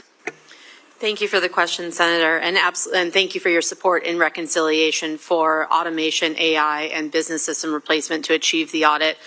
The first day we came in, that was one of the first topics the Secretary and I discussed, and he actually just put out a memo with guidance for milestones each fiscal year that the department is going to achieve the financial audit by 2028 or sooner, as he has challenged us to do. The Marine Corps just passed their second clean audit opinion. 2 additional components have done the same recently. And within the next 3 years, under the Secretary's guidance, the remainder of the department will achieve the clean audit opinion. Well, outstanding. We really appreciate that. Thank you, everyone, for your service to our great nation. Thank you very much, Senator Ernst. Senator Hirono. Thank you, Mr. Chairman. Secretary Hegseth, you've had a tough start. At your confirmation hearing, my Democratic colleagues and I rightly questioned whether you had the requisite qualifications and experience to lead the DoD, the largest federal agency, especially given your checkered past, which included paying $50,000 in hush money to settle a sexual assault allegation against you and driving 2 veterans organizations into the ground. After only months on the job, our concerns about you have proven true, as far as I'm concerned. Instead of strengthening national security, you've turned the Pentagon into a dysfunctional mess. You are jeopardizing military operations and service members' lives with your unprecedented action of texting classified military plans to anyone who might stroke your ego. Leading the Department of Defense is more than just a PR campaign filled with photo ops. While you pose for cameras, Russia's war of aggression against Ukraine continues unabated. Israel and Iran are also at war, in large part because your boss tore up a multilateral agreement former President Obama brokered with the UK, France, Germany, China, and Russia that curbed Iran's nuclear program and ambitions. Meanwhile, China advances in the Pacific as this regime undermines and attacks our allies. At a time when steady leadership is critical, we are confronted with crisis and instability. Mr. Secretary, close to 5,000 Marines and National Guards have been deployed to LA without the request or consent of the California governor or the Los Angeles mayor, Bass. Rather than calming the situation, this troop deployment is purposefully inflaming and escalates tensions. You claim lethality is your top priority. Do you plan to unleash this lethal force against U.S. citizens and civilians in LA and other cities? Well, Senator, I would reject most of the characterization of that statement, including lethality against U.S. cities, when all of those National Guardsmen and Marines have conducted themselves with the utmost of professionalism, defending our federal agents, Americans, who deserve to be able to do their job to deport illegal immigrants after the previous administration allowed 21 million illegals to cross our border. I am not here to listen to rhetorical responses. I would like to have a professional response that I would expect from somebody who is the Secretary of Defense. Millions of people peacefully demonstrated this weekend against the president acting like a king. Given this regime's dangerous policy of mobilizing troops inside the U.S., the politicizing of the military is a legitimate concern. So, given the dangerous policy of mobilizing troops inside the U.S., if ordered by the president, I'm going to ask you once again, to shoot peaceful protesters in the legs, would you carry out such an order from the president? Senator, as I've said before, of course, I reject the premise of your question and the characterization that I would be given or are given unlawful orders. It's all meant to attempt to smear the commander-in-chief, and I won't fall for it. Considering that the president in his first term actually ordered such a thing, it is not a premise that you can reject. He can order, do the same thing. So you're, again, I think you would just follow what the president wants you to do. Let's face it, it is not normal to call up our troops in this way, and there is active litigation against this deployment. Will you follow a court's order regarding whether or not this deployment is legal? If the court says this deployment of troops into our cities is not legal, would you follow that court's order? It's pending in the courts, Senator. Well, when the court decides, would you follow that court's order decision? I don't believe district courts should be determining national security policy. So you will not be following that. When it goes to the Supreme Court, we'll see. Court. And unless the president decides to appeal, there you have it. So I take it that you don't consider district court decisions to be legitimate. Thank you, Mr. Chairman. Senator Sullivan. Thank you, Mr. Chairman. Mr. Secretary General, welcome. I think you guys are doing a great job. And I think this kind of line of questioning, it's amazing how my colleagues on the other side of the aisle are all now focused on readiness, right? I mean, I know my colleague from Hawaii chaired the readiness subcommittee. I think we had 2 hearings in 4 years, right? So I appreciate your focus on readiness, lethality, deterrence. Ms. Secretary, thank you also for your focus on Indo-PACOM. Your speech and attendance at the Shangri-La Dialogue was really outstanding. And General, I'm glad you were there as well. I appreciate your direct answer to the chairman on following the laws directed by the budget reconciliation bill, which hopefully we're going to get over the goal line. It'll be great for our military. It's important that all your subordinates get that message as well. I'm sure they will. General, thank you for your visit to Alaska, the most strategic place in the world. Ms. Secretary, I'd love to have you up there soon. As a matter of fact, for your staff, take a look August 16, 18, that's going to be the overlap of two large-scale exercises in Alaska, Northern Edge, Arctic Edge. I believe the Indo-PACOM commander, Northcom commander will likely be there around that time. Would love to have you there, Mr. Secretary, so take a look at that date. General, do you have any quick takeaways from your Alaska visit? Sure. Thanks for hosting me up there on my way to Shangri-La. It was great to see all the soldiers, sailors, airmen, Marines on the northern flank getting after it. It reminded me of the criticality of that part of our country and the importance of taking power projection up there. And I know the services are all looking at that. So thank you for having me. Everybody appreciated your visit, so thanks again. Ms. Secretary, I really appreciate your focus on reestablishing deterrence. By the way, it's really hard to do once you've lost it. This has been particularly true with regard to Iran. Let me give you my view on how tough that has been. You know, the Quds force, led by Soleimani, killed and wounded over thousands of U.S. service members when they were providing EFPs to the Iraqi Shia militias, while John Kerry was palling around with the Iranian foreign minister, Zarif, on the JCPOA stuff. General, you might remember one of your great predecessors, General Dunford, in a hearing before this committee, said we had completely lost deterrence, that the Iranians thought they could kill American service members anytime they wanted, and they ended up killing over 600 and wounding over 2,000 with no consequences. That was General Dunford telling this committee. We regained deterrence under President Trump's first term with the maximum pressure campaign and, in particular, killing Soleimani. Biden came in, appeasement of Iran was the day, appeasement of Iran's proxy was the order of the day, and we lost deterrence again. So much so that not only did he unleash the proxies, the Iranians, and fund them, but it was public knowledge that Iran was trying to assassinate senior U.S. officials, including Mike Pompeo and President Trump. Talk about losing deterrence. Mr. Secretary, Iran's military and leadership is in complete disarray right now because of the bold actions by Israel.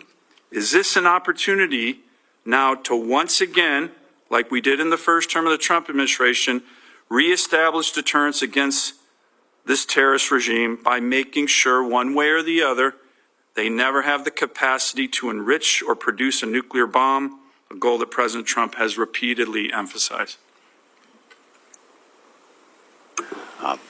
And again, I thank you for focusing on reestablishing deterrence. It's critical, and you're right. It's difficult to reestablish when we lost it, which we did under the Biden administration. We know right now that Tehran understands exactly what the president is saying. He said 60 days. The world can believe it, and the world cannot believe it. He said 60 days. They had an opportunity to make a deal. They should have made a deal. President Trump's word means something. The world understands that. And at the Defense Department, our job is to stand ready and prepared with options, and that's precisely what we're doing. So is this an opportunity now to reestablish deterrence the way it was done in the first administration? Senator, I think we already have, in many ways, in this environment, reestablished deterrence. The question is, in the coming days, exactly what direction that goes. Finally, Golden Dome. We look forward to working with you. It was good to see you at the Oval Office. We have a great opportunity here. Presidential leadership, your leadership, budget reconciliation bill, $25 billion down payment. Senator Kramer and I will be introducing legislation with Senator Sheehy on this next week to firmly entrench our strategy. We've been working closely with DOD on Golden Dome in the law, and we look forward to continuing to work with you on that. Thank you, Senator Sullivan. Senator Kaine. Thank you. Mr. Secretary, earlier this month you announced a plan to change the name of 3 Virginia military bases to restore the names of Confederate-era generals on those bases. You researched to find brave American soldiers with the same last names, Lee, Hill, and Pickett, who had not fought for the Confederacy and declared that those Confederate adjacent names would be restored. The problem is that you had to strip away the names of 4 amazing people that the Pentagon and local communities had chosen to honor at the Virginia bases. Van Barfoot, he was a Mississippi native, Mr. Chair, who came to Fort Pickett in the early 40s to train for war. He fought all over Europe in World War II. He won the Congressional Medal of Honor for his bravery. Leading his platoon in southern Italy, he killed 10 of the enemy, captured 17 more, and escorted 2 wounded Americans 1,700 yards to safety under enemy fire. Stayed in the Army for another 34 years, seeing action in both the Korean and the Vietnam Wars, and being assigned as the Army liaison to the Virginia National Guard at Fort Pickett. Long after he retired, he maintained his tie to the fort and to the Virginia National Guard. I was at the naming ceremony, where this base, to which he had devoted much of his life, was named in his honor. His family was there, and they were so proud. Arthur Gregg served in the Army for more than 30 years, first African-American to reach the rank of Brigadier General, first to reach the rank of Lieutenant General, began as an enlisted, eventually decided to become a commissioned officer, went to Fort Lee for quartermaster training, quickly rose through the ranks as an instructor, even though he was not allowed to go to the officers' club because of the color of his skin. He finished his career in 1979 as the director of all Army logistics operations around the world. He stayed near Fort Lee in retirement, raised his family there, and was a continuous beloved presence until his death last summer at 96. He was actually at the renaming ceremony with his family in 2022 at this place that meant so much to him. Charity Adams. Charity Adams was an Army officer during World War II, the first African-American woman allowed to join the WACs. She was the commanding officer of the 6888th Central Postal Directory Battalion, a unique battalion composed primarily of African-American women, making sure that American GIs in Europe got their mail during World War II. Our colleagues Jackie Rosen and Jerry Moran successfully passed a bill in 2022 giving the 688 the Congressional Gold Medal. Charity Adams was the highest-ranking African-American woman in the military at the end of World War II. Her family was at the dedication of Fort Gregg Adams, named in honor of these 2 trailblazing logistics leaders. They were so proud. Finally, Mary Walker, the only woman ever to receive the Congressional Medal of Honor. She graduated from Syracuse Medical School in 1855. She tried to join the Union Army as a surgeon, was turned away because she was a woman. But the need was so great, she eventually got hired at a military hospital in Washington, and then was deployed as an Army surgeon with the Army of the Cumberland and the 52nd Ohio Infantry, becoming the first female surgeon in the U.S. Army. She served all over Virginia, including the place where the base is now named after her. She frequently crossed battle lines to treat civilians and even treated Confederate soldiers. She was captured a prisoner of war in Richmond until a prisoner relief president, Andrew Johnson, gave her the Congressional Medal of Honor after the Civil War. Why did you decide that these 4 patriots were not worthy enough to have their names on a base? Well, Senator, as you know, this was never about the names of the bases they were renamed to. So you don't challenge the worthiness? Restoring all bases to their original name, because we're not about erasing history. Okay, you don't care about their military record. You wanted to restore the Confederate names. When you called the Gregg family to tell them that their dad's name was no longer going to be on the base, what was their reaction? Senator, the Army notified them of that. You didn't call any of the families, and I've spoken with the families, and the families were called by the press. That's how they learned about this. They learned about it from the press. You didn't call the Barfoot family, the Gregg family, and you didn't call the Adams family. I told the families I'd ask you about this today. In fact, 2 of General Gregg's granddaughters, Avery and Sydney, are right here in the audience, and I want to ask you this as I close. While you announced that these brave men and women's names would be stripped from the Virginia bases, no orders to that effect have been received by the base commanders. In light of the patriotic service of Van Barfoot, Arthur Gregg, Charity Adams, and Mary Walker, I'd like to ask you simply not to issue the orders changing the names of these Virginia bases. These families, my Commonwealth, are very proud of these heroes, very satisfied with these names, and ask you not to change them. Will you honor these exemplary patriots and keep their worthy names in places on the bases they loved and where they served? Well, Senator, we very much thank and appreciate them for their service, and we'll find ways to recognize them, but the orders will soon be going to those bases to change the names back to the original name that never should have been changed. But you have the power to not send those orders. They haven't gone out yet, correct? Thank you. Senator, your time has expired. Senator Kramer.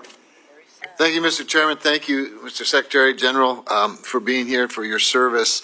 I want to go back to something that Senator Hirono mentioned in her questioning, she credited the Obama administration, along with some other allies, with curbing Iran's nuclear capabilities. As I recall, it licensed their aspirations, and serious problem. We're still living with some of that. And by the way, when it comes to deterrence, and I appreciate you making this point, and I agree with my colleague from Alaska, Senator Sullivan, on this. Deterrence is definitely made up of weapons, but it is more of a reputation than it is a capability. The capability is only good if you have earned the reputation.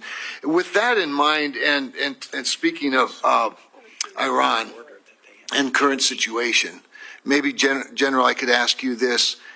If Fordo was destroyed, demolished, if all of the nuclear capabilities that Iran has today were wiped out, would the war be shortened or lengthened?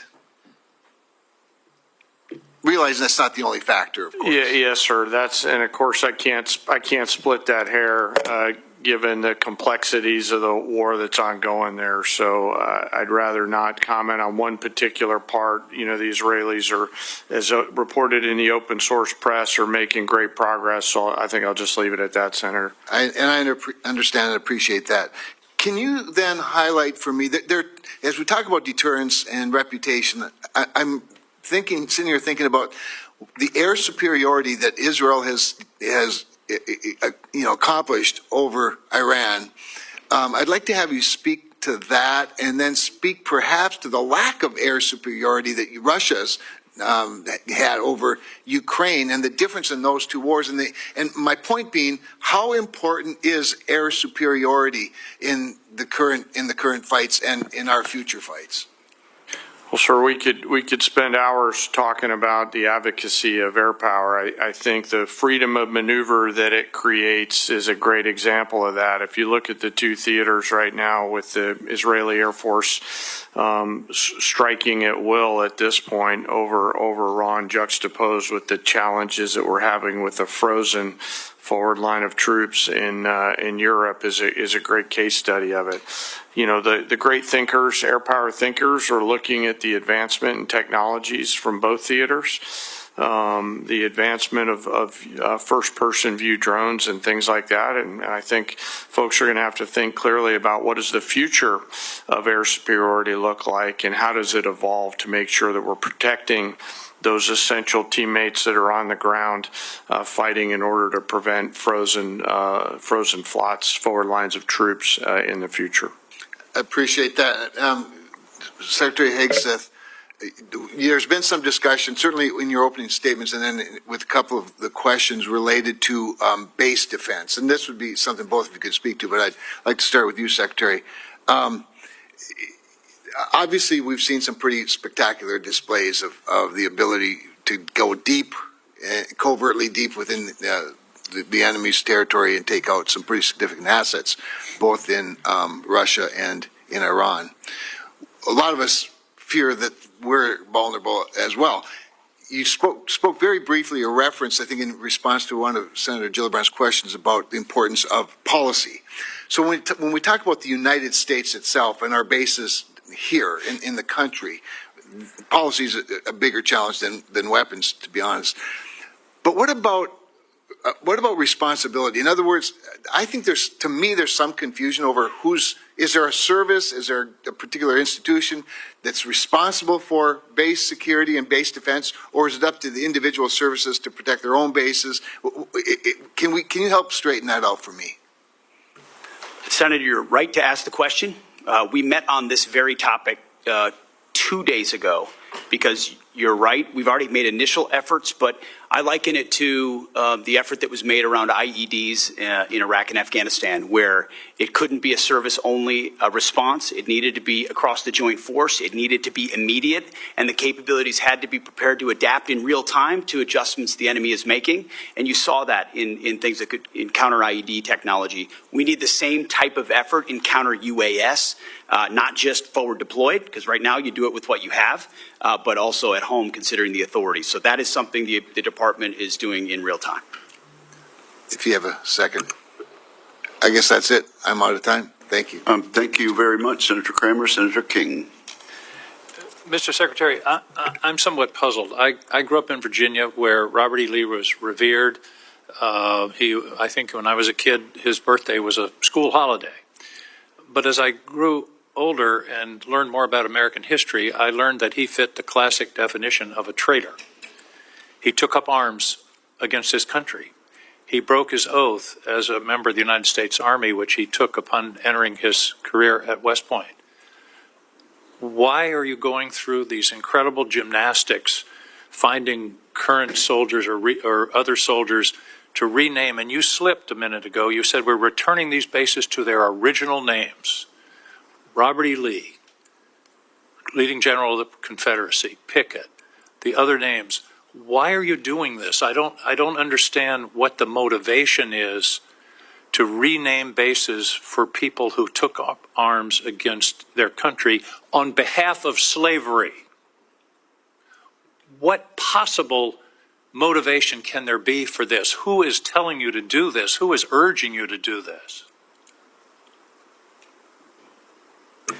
Senator, the veterans and service members across the country who have deployed from Fort Bragg or Fort Benning or Fort Hood or Fort Pickett, there's a legacy, there's a connection to those bases and to those places, to what they trained for there, what they did for, and what they came home back to. That matters to them. Ask enough of them, as I do, all the time, before and later. And we recognize the service of those who were put into the replacement. No one's disputing that. I would never dispute that. What we're looking at is erasing history, erasing names, erasing base names that service members are tied to. Talk to people that serve at Bragg. Ask people that serve at Fort Bragg or Fort Benning if they like the fact that the names have been returned. And to a man and to a woman, they will tell you, thank God we're back to Fort Bragg, and thank God we're back. And thankfully, because so many men and women in this country have served, there's a Benning and a Bragg and a Pickett and a Hood has a Silver Star or a Medal of Honor that we could rename the base to because of the limits of what Congress allowed us to do. So this is something we've been proud to do, something that's important for the morale of the Army, and those communities appreciate that we've returned it back to what it was instead of trying to play this game of erasing names. We're not erasing history, Mr. Secretary. We're recognizing history and recognizing that mistakes have been made in this country. The greatest of all was the Civil War, where people took up arms against their country on behalf of the institution of slavery. And to continue the practice of recognizing those people and honoring them by the naming of these bases is, I believe, an insult to the people of the United States. Let me talk about the budget. I don't understand why the budget is coming to us in two pieces. Why not give us an honest base budget instead of putting a piece of it in recognition, in reconciliation? As I understand it, OMB is saying we're going to have a flat defense budget for the next 4 or 5 years. Are we planning reconciliation every year from now on? Why not give us an honest budget telling us what your priorities are, and then we can consider it. This committee always works in a bipartisan basis on a defense budget. We all want to see some increases in the defense budget, and yet you're giving us this this fake, here's a piece of the budget, here's another. You're cutting in the base budget, you're cutting shipbuilding in half and saying, well, we're going to make it up in reconciliation. Are we going to have reconciliation every year, which basically, by the way, puts a significant part, 10 or 15% of the defense budget in an wholly partisan decision-making process, whereas in the history of this committee, it's always been bipartisan. Why are we doing it this way? Senator, from our view, the budget number 961 meets the requirements and threats that we face. And that's not the number. The number is 892.6. You're adding reconciliation. That's my whole point. Why not give us a base budget of 961 or whatever the right number is, what you consider the right number, and then we can operate and make our decisions. Why do it in this bifurcated way that really is fooling the American people about what the defense budget is? We're not trying to fool anybody, sir. It's two bills, one budget. We're working with OMB, and we feel very comfortable with the number of 961 billion. Why don't you give us a straight-up budget for the Defense Department?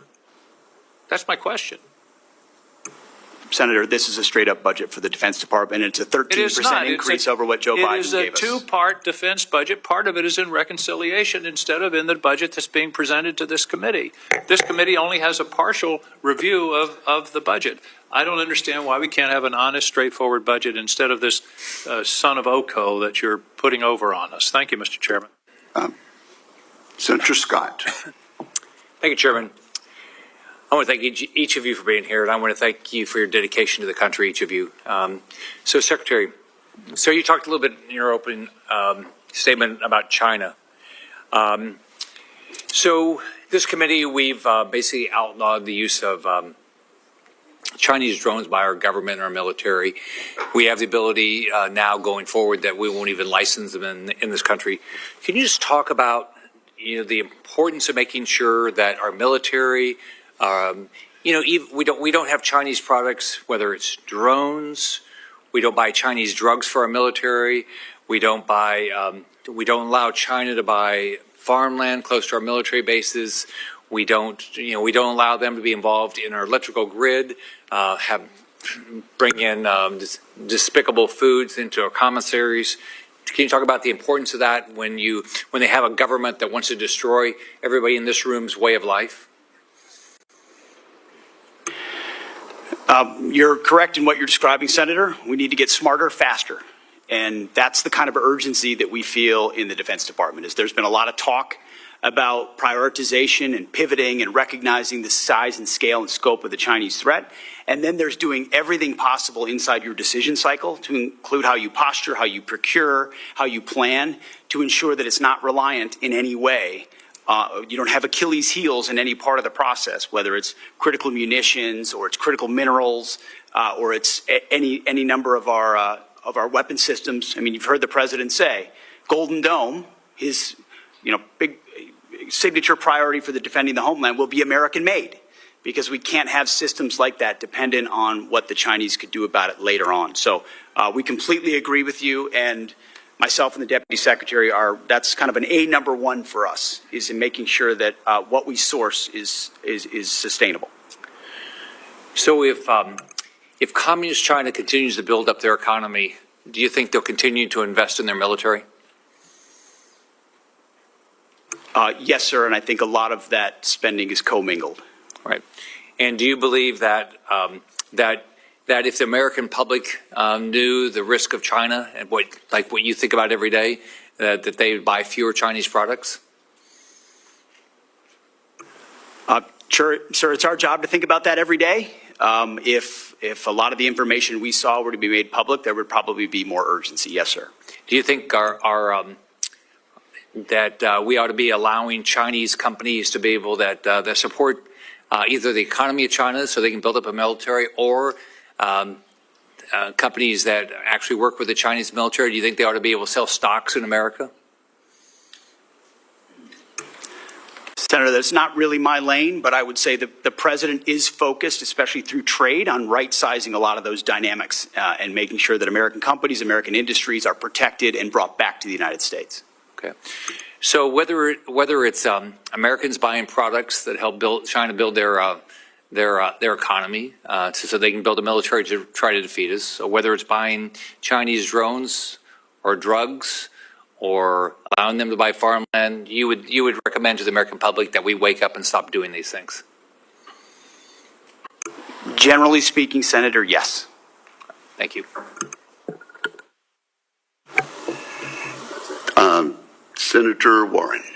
Thank you, Mr. Chairman. So President Trump has deployed the National Guard and then the U.S. Marines to Los Angeles over the objections of state and local officials, saying that the troops are needed to support immigration detention operations that are being carried out by ICE.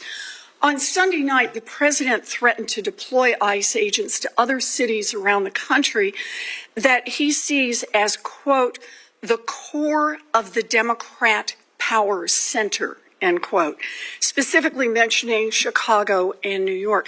Secretary Hegseth, if the president wanted to deploy Marines to Chicago and New York City like he did in Los Angeles, would you carry out that order even if the local governors and mayors objected?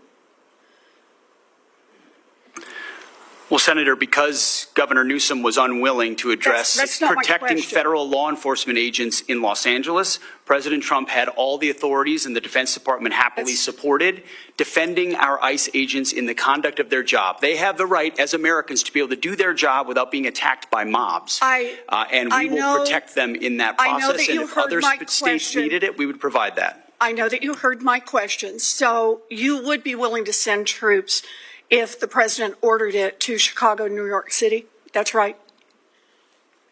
Well, thankfully, New York City, unlike California, unlike Gavin Newsom, is willing to step up and address the issue with their local law enforcement. I will take that as a yes. How about if the president says he wants to send troops to 15 cities?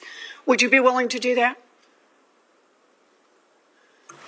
Senator, I don't accept your hypothetical because it's That's hypothetical. Not a real That's one. the question. You're the Secretary of Defense. Would you send troops to 15 cities if the president said do it? Would you do it?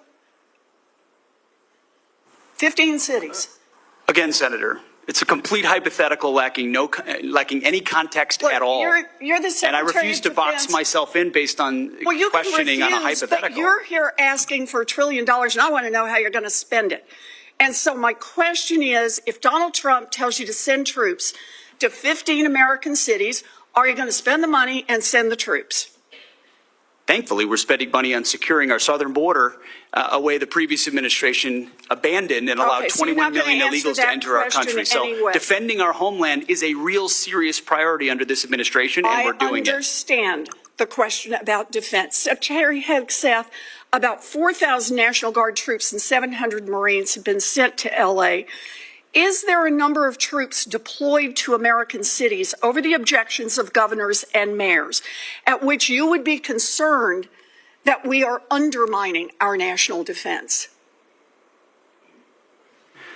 Senator, we've spent 2 decades guarding other people's borders. We think at the Defense Department it's about time we shore up ours. So that's my question. Is there a number at which sending those troops to Los Angeles or Chicago or New York starts to undermine our ability to defend ourselves around the globe? Is there a number? Senator, we look at capabilities and readiness around the globe all the time, and we're quite satisfied with our capabilities to defend the homeland, and we'll provide more if and when it's necessary. So you are satisfied with our capabilities. Let me just ask, have you actually done the analysis and figured out how many troops you can deploy domestically before you start to undermine readiness around the world? Have you done that analysis? Yes, ma'am. Then would you let the rest of us in on it? We are the Senate Armed Services Committee, and you're here to ask for $1 trillion. What's the number? We've got contingencies and plans for any number of capabilities should governors be unable, as Gavin Newsom has been, to actually secure his own federal agents in their cities. How many troops can you deploy domestically before you start to cut into our readiness internationally? As I said, previous administrations deployed our National Guard all around the globe in numbers far beyond what we were capable of supporting. So limited contingencies inside the United States to protect federal law enforcement is If the Supreme Court orders doable. you to remove troops from American city streets, will you do so? Can you repeat the question, please? Yes. If the Supreme Court orders you to remove troops from American cities, will you do so? As I've said, Senator, I don't believe district courts should determine national security policy, but if the Supreme Court rules on a topic, we will abide by that. Okay. You know, during her press conference last week, Secretary Noem said, "We are staying here to liberate the city from its mayor and its governor, people who were elected by a majority of voters." Secretary Hegseth is saying he is ready to deploy more troops and won't tell us what the implications are for our national defense. This is un-American, and it makes us unsafe. I wish our Republican colleagues would speak up. The time of the senator has expired. Senator Tuberville. Thank you, Mr. Chairman. Thanks for being here today. Mr. Secretary, thanks for looking out for the law enforcement and the millions of people in California that still love this country and want this country to survive, and not the radicals that wave non-American flags, that protest in the streets, tear things down. It is ridiculous, and thank you for doing what you're doing, you and President Trump. It's getting out of hand. Chairman of the Personnel Committee, thanks for your recruiting. You're doing great. Keep looking out after the quality of life. Please do that. We've done research after research. We did give a raise. We want to continue to give raises. These first-year staffers in this building make tens of thousands of dollars more than first-year military personnel. That's not right. We need to change that. It's an all-volunteer Army, and thank you for working towards that. Mr. Secretary, China's kicking our butt in AI. Okay, they can build something in a year that takes us 3 or 4 years to build. The budget provides for increases in AI investment of $250 million. Is that adequate for us to catch up with China? Senator, we are very aware of the accelerant that is AI, and that it is the next chapter, the next sphere of where advantages will be gained. And we are making the necessary investments, we believe, in this budget to stay there. We're also working with private industry in the United States, who's thankfully at this point isn't getting their butt kicked yet by China, and I think presents an opportunity for us to work with them to press the advantage. So we're looking for private partners as well to enhance our capabilities across the DoD. You have to know your problems and where you're at before you can go forward, and hopefully we're understanding that. Obviously, we've got a lot of problems that's going on. Mr. Secretary, your opening remarks mentioned the force-wide review of military standards. What's the status of that review? It is ongoing and very close to fruition. We've reviewed standards specifically on combat MOSs first to ensure that we haven't seen a reduction in pursuit of quotas or any other agendas. So standards are being moved back to where they were at their highest level, gender neutral. And then we're looking at overall fitness standards, overall grooming standards, overall basic standards across our formations that we believe have slipped, certainly under the previous administration, but over decades. But we're being very careful about it too. We don't want to make big changes that are wide sweeping that have unintended consequences. So we're looking service by service, but also trying to simplify and clarify as much as possible. High standards, clear standards that set us apart. Thanks for your help on putting me on the Air Force Board of Visitors, a military academy, and look forward to going out soon. It is very important we understand we do have problems in the Air Force Academy, and we're going to get those straightened out one way or another. So thanks for you and President Trump putting me on that, the Board of Visitors. General Kane, the last few years we've seen major efforts to refocus our services for future fights. Marine Corps Force Design and the Army's Transformation Initiative are major changes to the Joint Force. Can you describe the Joint Staff's level of involvement in these efforts? Sure. Thanks for the question. As the services carefully consider what they need to look like, one of my primary jobs is a global integrator, and so I look at all of these capabilities as well as capacities, and then through a series of formal products that we deliver to the Secretary, have a chance to give the Secretary my views on this. I appreciate the leadership of both of those services, all of the services, and the combatant commanders to identify what the fight of the future looks like and what the force mix of the future needs to look like. So we're deeply involved in all that. Thank you. Just this right up my alley here. One important aspect of recruiting is how our services are represented in elite sports. We have made progress here, but we still have to work and work some things out. But West Point this year, they had a young man that was drafted to play baseball. In the past times when President Trump was in, he allowed them to go do their thing in baseball and then come back and fulfill their service. But we are disallowing a young man at West Point to go to Major League Baseball. Could you look in that, Mr. Secretary? Coach, we will review that, yes. Thank you very much. Thank you, Mr. Chairman. Thank you. Senator Peters. Thank you, Mr. Chairman.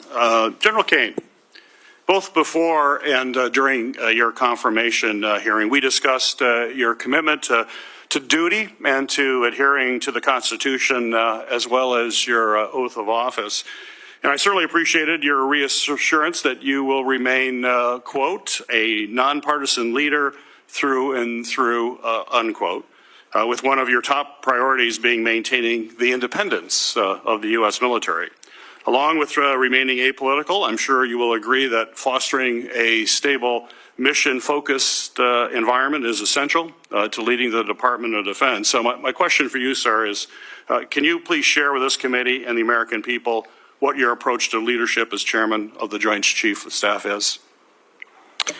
Yes, sir. It's certainly the job is one to understand the global set of challenges, integrate the options that must be considered, and then to present those options to the president. And I've always taken a servant leadership approach throughout my career, based on my oath of office and the Constitution and my commission. And as a nonpartisan leader, you reiterate that? Always. Yeah, I reiterate that. Well, thank you. And as a former lieutenant commander in the U.S. Navy Reserve, I certainly agree with that and agree with your answers and your commitment to the men and women in uniform. Secretary Hegseth, your approach to leadership, I believe, stands in direct conflict with the ideas that we just discussed with General Kane. And at a time of great chaos and uncertainty in the world, I'm extremely concerned that your many shortcomings could have potentially life-threatening consequences for American service members. In your confirmation hearing, I expressed my deep reservations about your qualifications to run the DoD. I also made it clear that no board of directors in the world would hire someone with so little experience to run a large business, much less the Department of Defense, where American lives are on the line regularly. For this reason, in addition to some concerns we had about character, I ultimately opposed your nomination. And unfortunately, my reservations have become reality.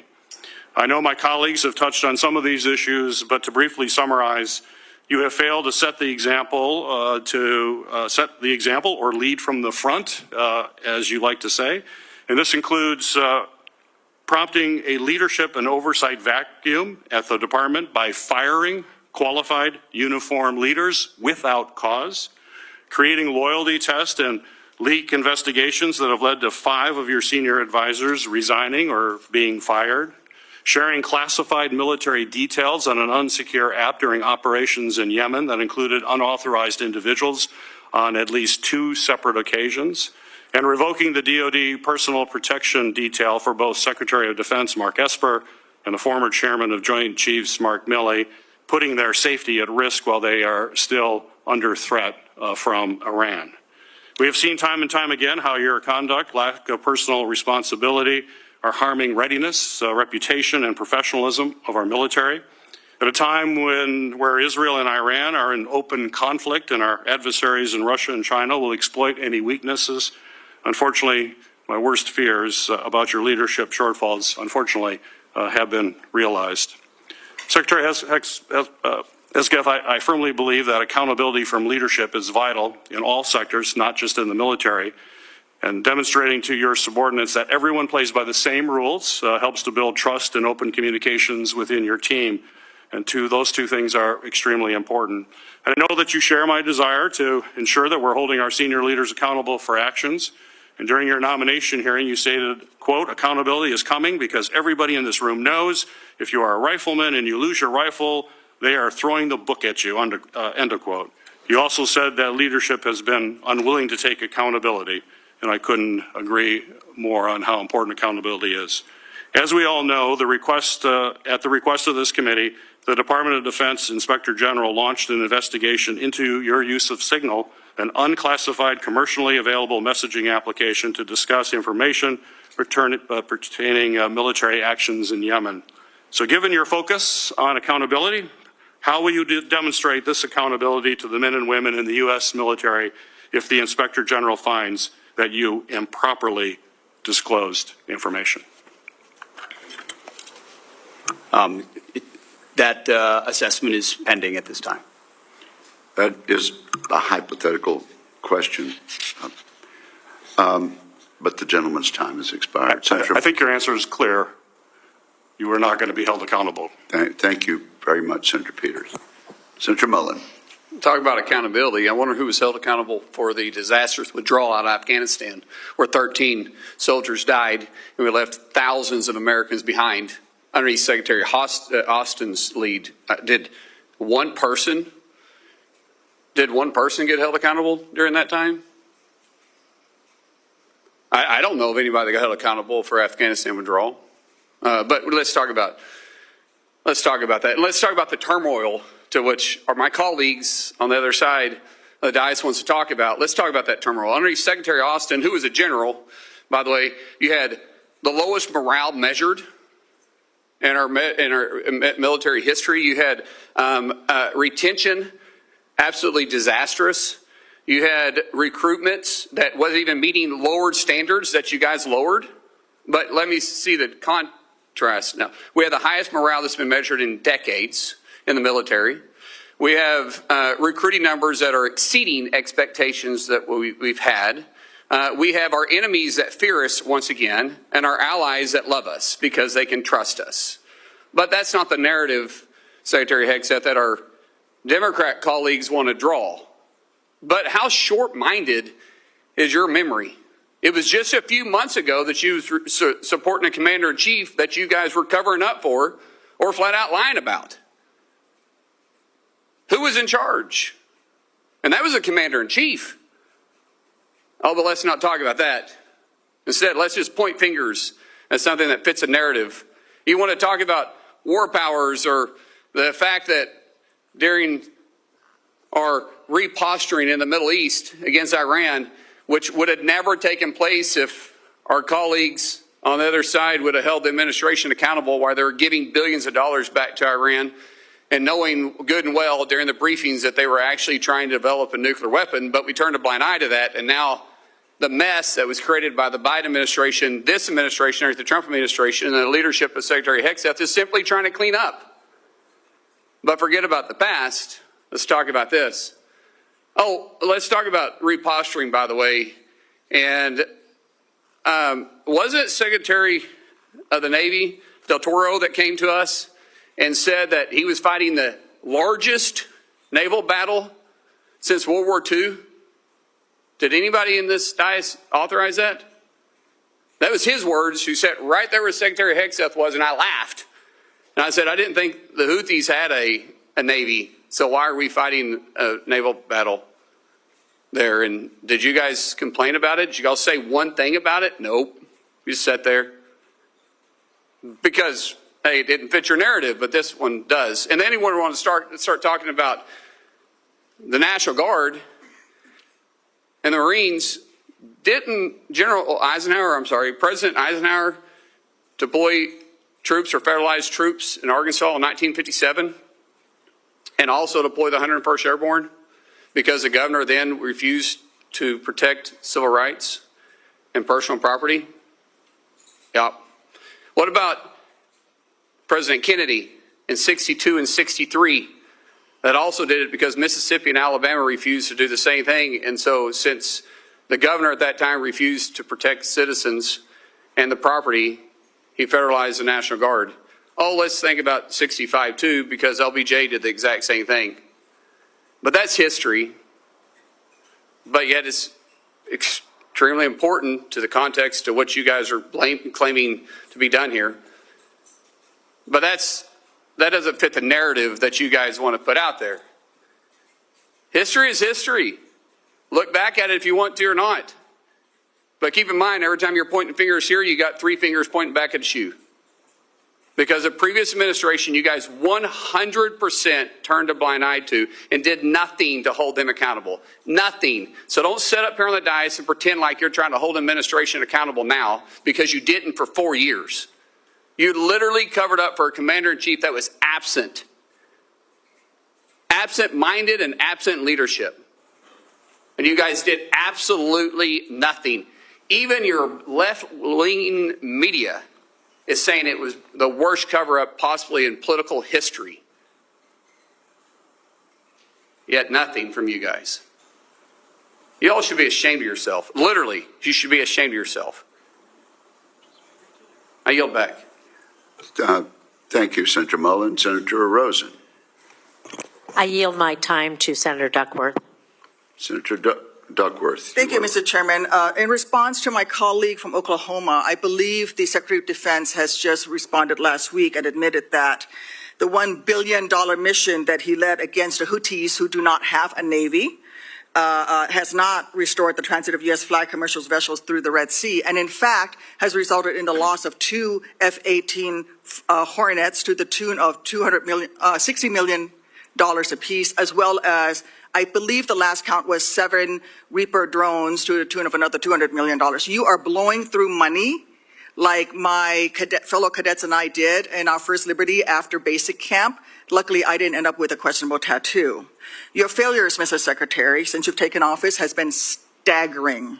You sent classified operational information over Signal to chest thump in front of your wife, who, by the way, has no security clearance, risking service member lives in the process. You blew the $1 billion fight against the Houthis, whom, again, as my colleague says, has no navy, and yet you lost all of those aircraft. You've created such a hostile command environment that no one wants to serve as your chief of staff or work with you in other senior DoD leadership roles. But what we should all be talking about more than all of this is that you have an unjustified, un-American misuse of the military in American cities, pulling resources and attention away from core missions to the detriment of the country, the war fighters, and yes, the war fighting that you claim to love. I don't know if this is because you are too inexperienced and incompetent to understand the real threats facing our country, or if it's because you are just an unqualified yes man who can't tell the president how to keep Americans safe. You are focusing on renaming bases for Confederate generals. You said just now to Senator King that to a man and to a woman, we would rather be associated with the old Confederate names. Well, I am one of those women. I served at Fort Rucker, Alabama, a base that was named for a traitor who took arms against the United States of America, led troops who killed Americans.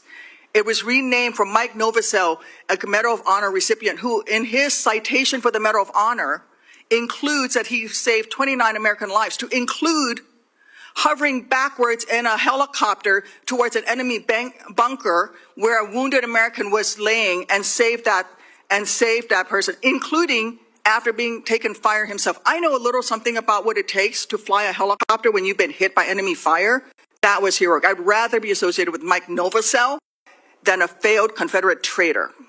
I don't know whether you are inexperienced or too incompetent, but I wonder when you will actually focus on our nation's warfighting mission.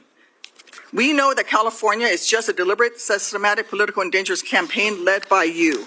We should not be using our military to play cops against Americans. General Kane, as chairman, a key part of your job is to coordinate military planning across the joint force. Is the department currently incorporating into any military plans expanding the use of the reserve forces to include the National Guard or active duty troops to support domestic law enforcement, including in other locations in the United States? Senator, you know, we careful. No, General. Well, it's not really a yes or no question, Madam Senator. We plan all kinds of different things. I think it is a yes or no question. I'm not aware of anything, but the reason why I'm answering is the tags may be looking at something that I'm not aware of. What are you doing at your level? You're not aware of that happening at your level? Because we know that on his first day, President Trump directed U.S. Northern Command to revise its unified command plan to add new planning requirements to combat, and I quote, criminal activities. A series of follow-up executive orders continue to redirect DOD priorities to supporting domestic law enforcement, including one in April that tells DOD, and I quote, use national security assets for law and order. In other words, do law enforcement's job. I'd like to enter these executive orders into the record, Mr. Chairman. Is there objection? Without objection, so ordered. Secretary Hegseth, you say you are focused on warfighting and warriors. These are your words. Yet you are diverting untold DOD resources and attention to a fundamentally non-military mission of domestic policing. Across the country, we have qualified police officers who are trained for that mission. They know those streets better than the Marines you deploy to Los Angeles, who normally focus on the Indo-Pacific. And you recently approved 700 more troops in 3 other states to do admin and logistics works for ICE. You say all of this is valuable training, but I would much rather have our troops do tough, realistic training relevant to high-end combat. Instead of typing in spreadsheets for ICE, they should be conducting live fire maneuver exercises. Instead of patrolling American neighborhoods and standing in front of federal buildings, they should be rehearsing call for fire missions. We have local police who can stand in front of those federal buildings. And the list of distractions goes on.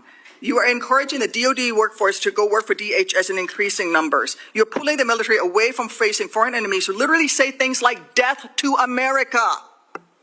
And you're putting troops with weapons aimed at Americans. Mr. Secretary, let the military get back to its real job. Stop forcing them to do DHSs. And if you want to be DHS Secretary, maybe you can apply for that job when you're fired from this one due to your incompetence.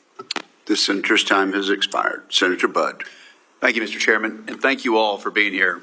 I think you all are doing a great job, and the proof is in the pudding. If you look at morale, you look at recruiting, you look at deterrence. Incredible performance compared to the last administration. So thank you all for your work and in short order as well. Mr. Secretary, while I was overseas and time zones away this past weekend, I was able to watch the parade, even though it was on a size of a phone screen. But I just wanted to catch a quick glimpse at it since it was controversial from the other side. And I tell you what, I stayed up until 2 a.m. I could not turn it off because it wasn't about you, Mr. Secretary. It wasn't about our president. It was about the men and women that don't get recognized each and every day. And I could just see them grinning underneath their helmets and their battle dress uniforms, smiling from ear to ear, being recognized, whether it's on TV or by those of us in elected office that were present, or the folks that stood up to support them. So thank you for that. And again, back to the morale that we're seeing in the recruiting numbers, I think it will go even higher as a result of that. So I appreciate what you did. Mr. Secretary, I want to echo what my colleague Senator Kramer said a few moments ago about air dominance. And in previous years, Air Force officials have recommended purchasing at least 72 fighters a year, which would be reachable by maximizing F-35 and then the F-15EX production lines. And I applaud the President's decision to proceed with the F-47, but I understand that it's going to take a while before that's developed and fielded. And I'm interested in maintaining a strong level of production of other advanced fighters in the interim. So what can you tell us about the future of the F-15EX in particular while we await the arrival of the F-47? And Mr. Secretary, that'd be for you. And Mr. Chairman, you've got experience, significant experience as a fighter pilot, so if you'd care to weigh in as well. To your point, Senator, I would defer the balance of my air superiority time to the chairman. But I would note that the budget does have a substantial increase on F-15EX, recognizing its capabilities and the bridging function that particular aircraft provides us. And all of this with an eye toward existing fights and future fights, but it certainly does make an investment. Chairman. Yes, sir. Thanks for the question. And, you know, you could use the current Israeli efforts as a case study in air dominance and air superiority. And if you look at harder problems in Iran, you start to see the importance of having the mix of things like F-47, EX, and any other future capabilities that are considered. So we have to stay up on the TAC air, step, and appreciate your leadership and interest in this, sir, as we move forward. Thank you. Switching gears a bit, Mr. Secretary, our Special Operations Forces play a crucial role in preventing and then winning armed conflict. However, the previous administration proposed cuts to soft billets in the programs. So how does the President's budget request impact the size, structure, and posture of our Special Operations Forces for 2026? Well, sir, what you will not see is cuts to soft billets, especially recognizing not just the last 25 years, but even the op-tempo of the last 4 to 6 years, and the recognition that those are forces that are used often, mobilized often. There's a stress and strain on that. And so investments both in personnel, but also training and capabilities is front and center. Thank you for that. Last year, I led an NDAA provision that mandates that all future annual defense planning guidance include specifics with respect to the size, structure, posture, and priorities for SOF. So I want to make clear the importance of this directive. And the committee was due a report back on March 1st on this component of the defense planning guidance. But since that date has come and gone, I'll ask now, will you, Mr. Secretary, commit to seeing this requirement through and providing an update to this committee on its progress? Yes, Senator, we'll get that to you. Thank you. I want to ask briefly about munitions, Mr. General Kane. How do you see the rate of munitions usage in Ukraine, in the Middle East, particularly our ground-based interceptors and air-to-air missiles influencing this budget request and future budget requests? Well, Senator, we're always mindful of the consumption rate. One of the great case stories of the fight in the Middle East is the advancement of use of rockets, laser rockets, to target one-way attack drones, which I know the committee helped push, and that's helping to save some of our critical air-to-air munitions. And I can circle back with you on the other matters offline, sir. Please do. Thank you, Chairman.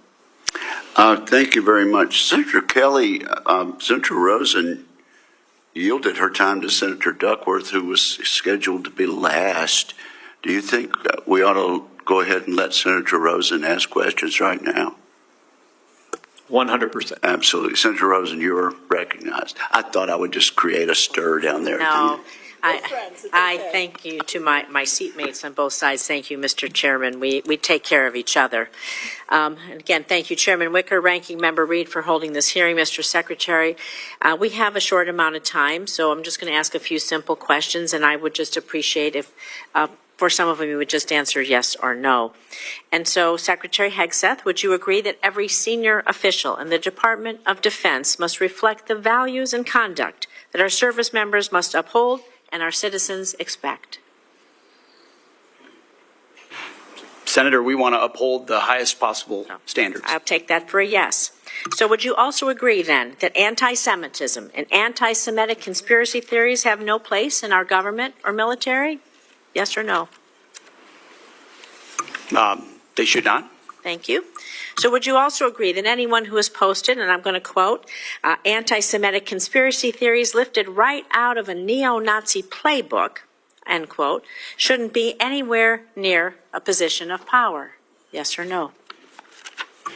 Since I don't believe the characterization of many officials in the news media, I would need to see precisely what's being characterized. But generally, would you not say that if generally we speaking, thought something sure. was coming out of a neo-Nazi playbook, it doesn't have any place in our Department of Defense? Now, Secretary Hegseth, the quote that I just read you was referencing Ms. Kingsley Wilson, the DOD press secretary. It's a direct quote from her, who my Republican colleagues on this committee have also expressed alarm over due to her comments. In fact, one colleague said, and I'm going to quote again, obviously I don't agree with her comments. I trust the Pentagon will address this, end quote.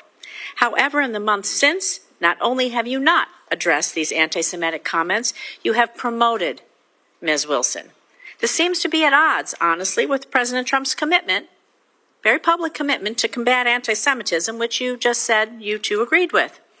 So, Secretary Hegseth, given the rise in anti-Semitic violence, hate crimes in our nation, and to show that the Trump administration, your administration, does have a zero-tolerance policy for anti-Semitism, will you dismiss Ms. Kingsley from her role as a U.S. military spokesperson today, yes or no?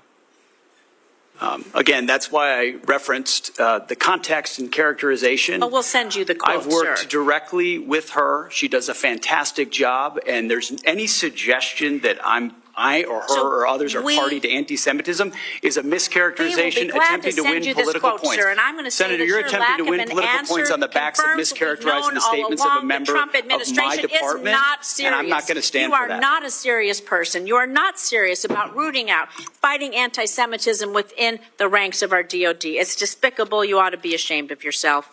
I'm going to move on to General Hawk. The sudden inexplicable dismissal of General Hawk.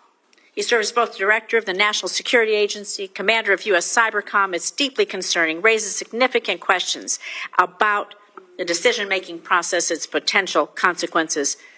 Public reports indicate that the removal of General Hawk, who has served his country proudly, has been influenced by social media influencer, a personality on social media, Laura Loomer, spreads conspiracy theories. She's been denounced even by Republicans.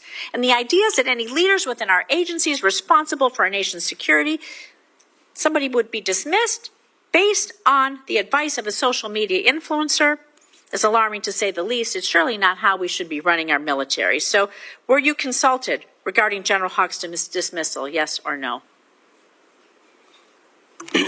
Well, Senator, I would not advise believing everything you read in the media. And I'm consulted on every single decision. Okay, I'm the so that's decision maker alarming. for the It's your department, and we all department, serve Mr. at the pleasure of the president. Okay. And So we have what the was your- prerogative to what make was those your decisions what for was the your best for the recommendation? country, Did and you we did personally that. approve Mr. Hawk's dismissal, yes or no? Anyone coming or going Personally at the approve Defense it. Department, especially at that level, would ultimately be a decision So made by that's a me, yes. and I stand behind Did you personally that. relieve him? Excuse Did me? you personally relieve him? Yes or no? Anyone at that level You did, who is so that's a relieved yes. would be relieved by the Secretary of Defense. Was there a specific justification for General Hawk's dismissal? Was there a specific justification for General Hawk's dismissal? Ma'am, we all serve at the pleasure of the president, and the president deserves the type it of true? commanders and advisors that he thinks will best Did you equip him discuss General to Hawk's accomplish the dismissal with mission. Laura Loomer prior to his removal? I don't discuss who I talk about anything with, but ultimately this is my decision, and he serves at the pleasure of the president, and that's why he's no longer there. So do you believe it's appropriate for any social media personality to influence personnel decisions in your department, yes or no? I believe your time is up, Senator. Oh, it is not up to you to tell me when my time is up. Well, the time And of I am the going to say, senator. Mr. Secretary, you're either feckless or complicit. You're not in control of your department. You're just unserious. It is shocking. You're not combating anti-Semitism within your ranks. It's a dangerous and pivotal time in our nation's history. Thank you, Mr. Chairman. I yield back. And I don't appreciate the smirk, sir. You are the Secretary of Defense. The time of the gentlelady has expired. Senator Kelly. Thank you, Mr. Chairman. Mr. Secretary, I want to talk about the proposed Golden Dome missile defense system. There's a request to spend $25 billion in this year alone. First of all, is this system designed to intercept a full salvo attack? Senator, it's a multi-layer system that would include different types of salvos. Obviously, So any it's not just Rogue Nation. Okay. well, it's meant to. Yes, it's not meant to be just one nation. It could be utilized in Against Russia and China, scenarios. full salvo. So what kind of reliability are you aiming to build into the system? Are we looking for something like 4 nines on intercept success? 99.99% reliability? Obviously, you seek the highest possible. You begin with what you have and integrating those C2 networks and sensors, building up capabilities that are existing with an eye toward future capabilities that can come online as quickly as possible, not just ground-based, but space-based. So all future, aspects. against future capability too. So do you believe that we can build a system that can intercept all incoming threats? You think we could build that system? This is a very hard physics problem. You would know as well as anybody, sir, how difficult this problem is, and that's why we put our best people on it. We think the American people deserve it. So let me tell you what I think we're facing here. You're ongoing talking threats. about hundreds of ICBMs launched simultaneously, varying trajectories, MIRVs, so multiple reentry vehicles, thousands of decoys, hypersonic glide vehicles, all at once. And considering what the future threat might be, it might even be more complicated than that. And you're proposing spending not just $25 billion, but upwards of, I think CBO estimated this at least $500 billion, other estimates $1 trillion. I am all for having a system that would work. I am not sure that the physics can get there on this. It's incredibly complicated.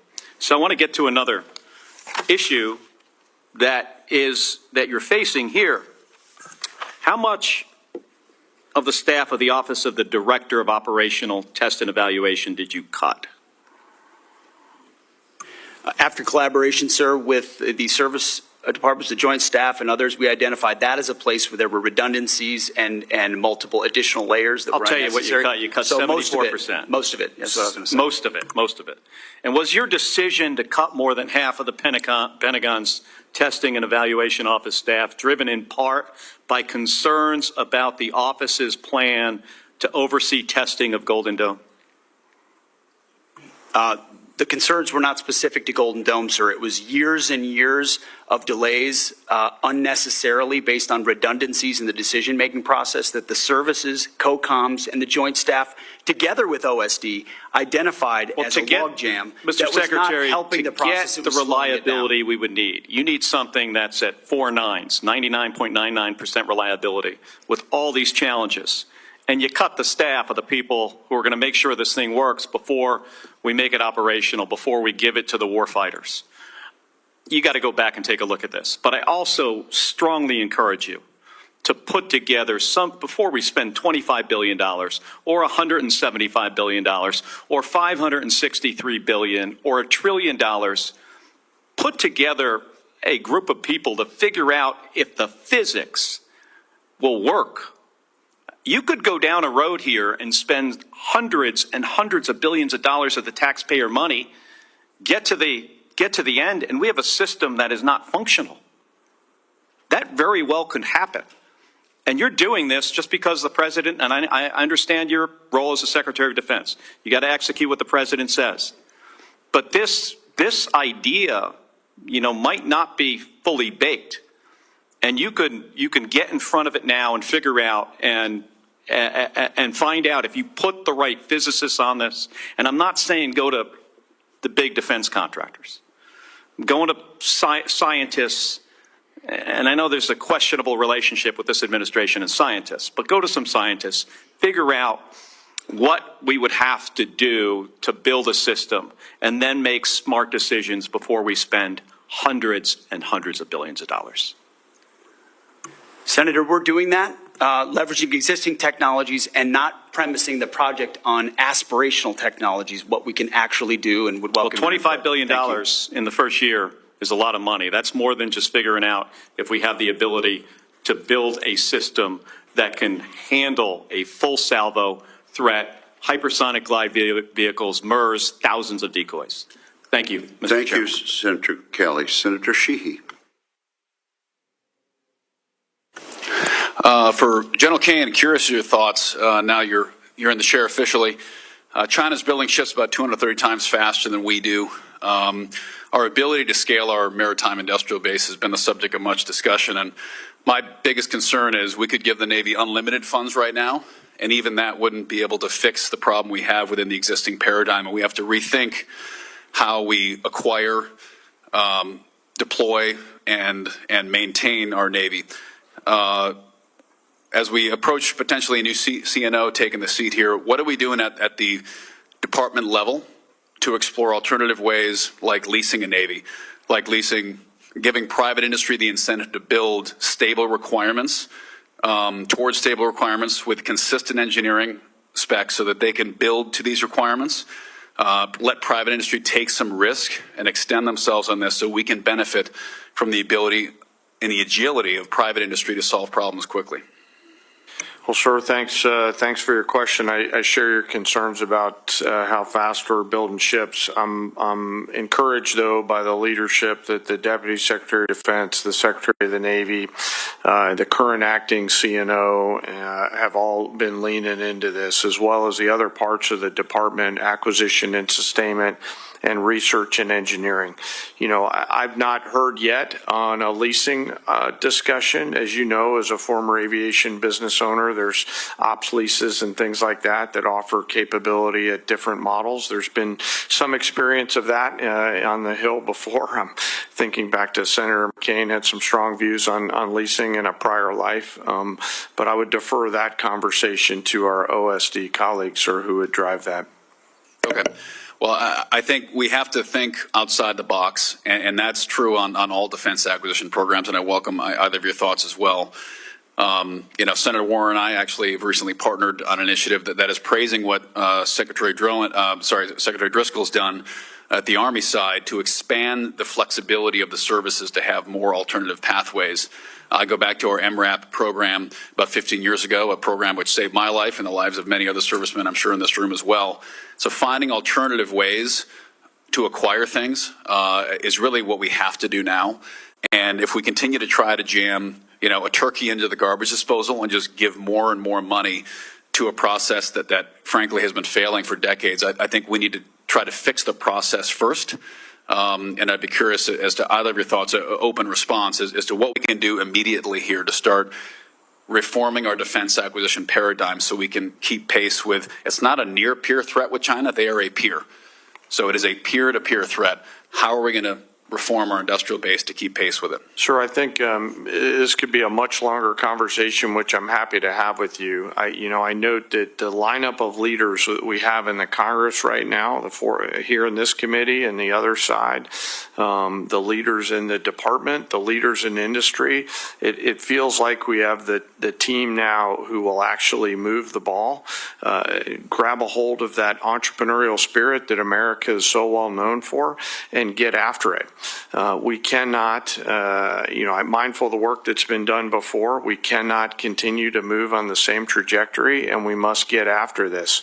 We owe it to the joint force to be properly armed at scale with the right capabilities so that they can win and come home. And so I'd love to partner with you on that, as I know our OSD colleagues would as well.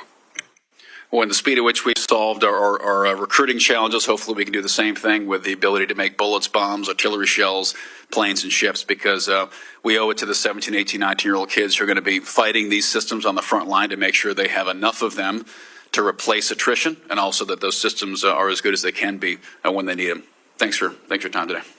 Senator Sheehy and General, I would love to be part of that longer conversation about that issue. Thank you, Senator Sheehy. Senator Slotkin. Thank you, Chairman. Mr. Secretary, I said in your hearing, when you had your confirmation hearing, that my biggest concern with you at the helm was the potential use of the military in ways that contradict the Constitution or that taint what I hope we all want, which is an apolitical military. And when I asked you about whether you would accept an order that was actually given to your predecessor, Secretary Esper, Trump's SecDef, to deploy active duty troops against unarmed protesters and to, in Secretary Esper's words, shoot at them, shoot at their legs, you said this was all theoretical.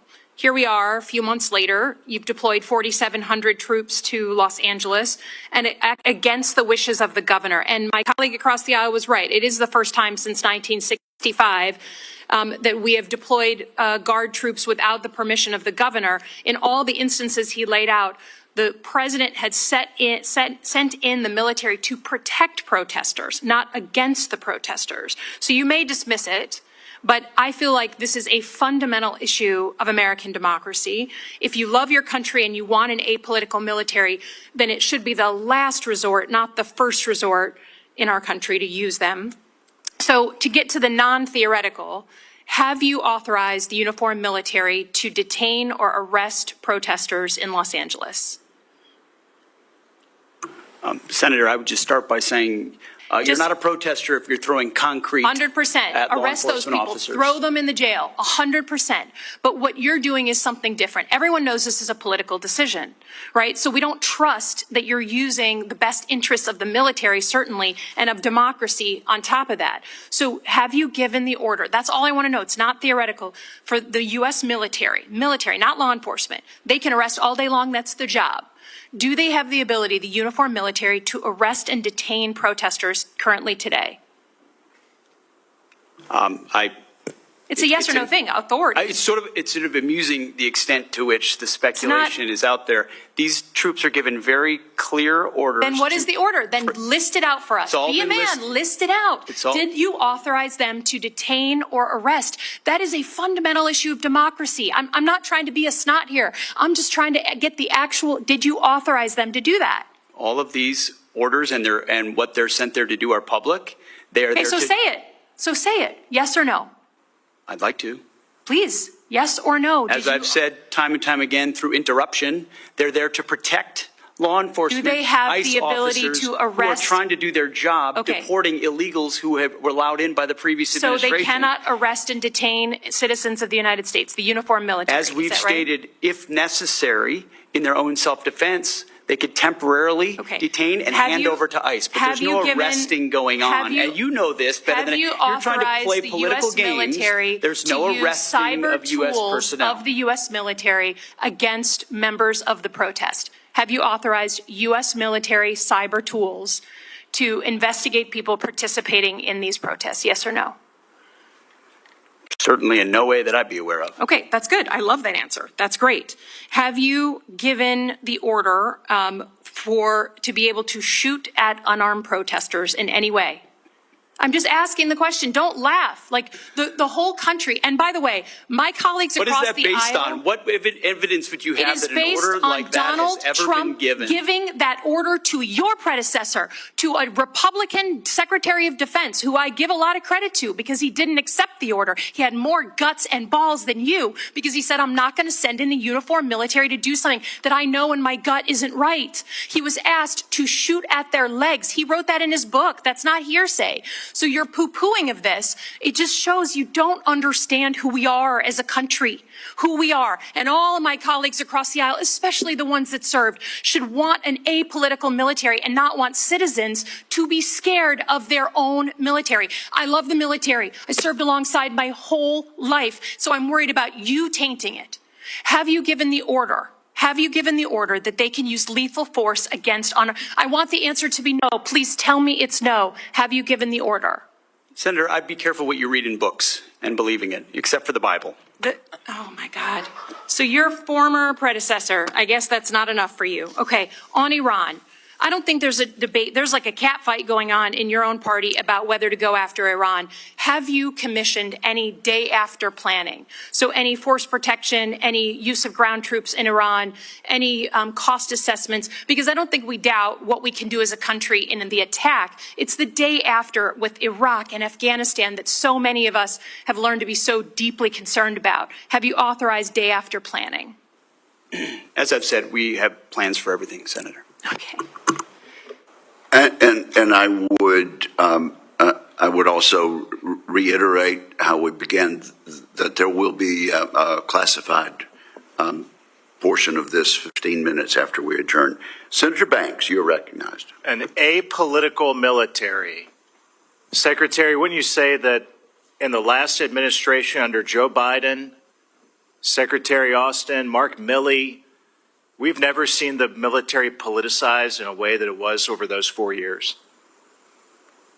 Senator, I would say our mission has been to take the politics out of the military, take the ideology out of the military. And as a result, you've seen the response of young Americans who have, I called it a bump at first. I just want to correct that, Senator. It's been a tsunami. It's been a historic response of young Americans I want to unpack it. who are I joining. want to unpack this with you, Mr. Secretary. Prior to President Trump's election, the military was struggling with the worst recruitment crisis in 50 years. That all seemed to have changed overnight on one specific day.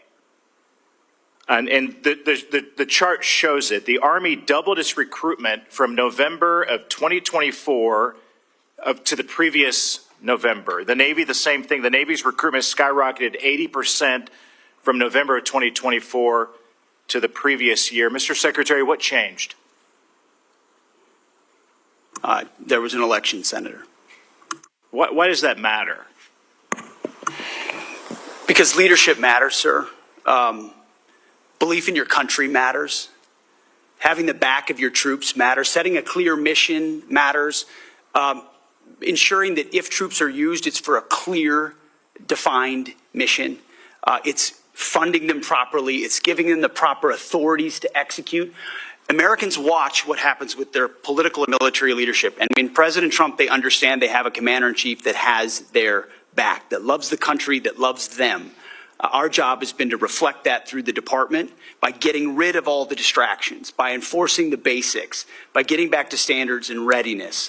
And as a result, we've seen a generation of young people stand up and say they want to serve under President Trump. These numbers have steadily increased. As you said, you called it a tsunami. I mean, I call it the Trump bump because it did begin on one day, but every month since we've seen those recruitments for the Army and the Navy, especially the best Navy recruitment in 20 years, the best Army recruitment in 15 years. How do we keep that up? Well, sir, I think we keep that up by staying true to what we said we would do to those young Americans and their families. I wrote a book before I started this process, talking to a lot of vets and their families who are wondering whether they would recommend military service to the next generation. I hear from them and others who say now we're willing to do that under this president's leadership. Staying true to who we are, staying true to the basics, the Constitution, their core mission, keeping them ready, funding them and supplying them properly, and then having their back, truly. Matters. And I think by doing that and then emphasizing recruiting and the basics, I think we'll continue to be able to be on the right trajectory. Mr. Secretary, I've never seen a Secretary of Defense that's so in tune with our soldiers, our sailors, our airmen and Marines as you. You've gone out and you're visiting with them, you're talking to them every single day. What kind of stories are you hearing, especially from our newest recruits? What are they telling you? What are they telling you specifically about why it matters? Well, I'll start with those that are re-enlisting or they've been in for a while who say it's all changed. The entire environment's changed. The morale, see the spirit. change. They feel the change. They feel the idea that if I'm given a job to do, I'll be given everything necessary to do it, the authorities to do it. I'm not being micromanaged. I know that my commander will have my back. And then the young people, it's just excitement about the possibility of serving under President Trump, being a part of something greater than themselves, and knowing that that in the White House they've got a commander who will defend their interests. It's really about the, as I said, I mean, as my colleague was talking about, an apolitical military. I mean, the wokeness, the radical transgender movement, the way the abortion travel mandates, the way the last administration politicized the military. There was a survey in 2023 that pointed this out. It said that, and the Army released the survey in 2023 that claimed that young Americans' fear of discrimination drove away more recruits than wokeness. And wokeness was a big indicator too in that survey. Do you think those arguments still stand up today? Senator, you make a great point. Every American wants to be treated like an individual, not because they're black or white or male or female, rich or poor, or because of some calculation of what we need more of or need less of, but simply, can you rise to the challenge of this job of service to your nation? That challenge inspires young people, and that's what we've seen. Yeah, I think the Commander-in-Chief matters. Mr. Secretary, you matter. General, you matter. Thank you for your leadership. The facts speak for themselves. Mr. Chairman, I yield back. Thank you, Senator Banks. Is there objection to putting a representation of the chart in the record at this point? Without objection, it'll be ordered. Mr. May I ask a question, Mr. Chairman? Senator Reid. I note that the chart starts in November 23 and goes to November 24, and President Biden was president through the entire period. So you're suggesting that the significant ramp-up took place immediately after the election day, which would have been 20 days of November 24? That's exactly what I'm suggesting, Senator. And the numbers speak for themselves. Do you have any data to suggest that? The General of the Army told me so, and I'm happy to. Yeah, if you ask for those numbers from the Army, you'll see the same dynamic that I have. The election of Donald Trump, serving as the election of him, and the indication to those recruits around the country that he's going to become the Commander-in-Chief actually mattered. And those numbers have risen dramatically ever since Election Day. There was no impact of the administration's activities over several years before that, and also through the period of November 23, which was encompassed the Biden administration. It's funny you get a Trump bump while Biden is president of the United States. So I'd be curious to see that data. I think it's incredible as well, sir. Unbelievable might be a better word.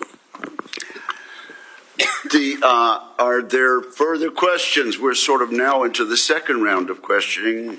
Without objection, we will close this portion, and if our members and witnesses could join us in the Visitor Center skiff in 15 minutes, we would appreciate it. Until then, we are in recess.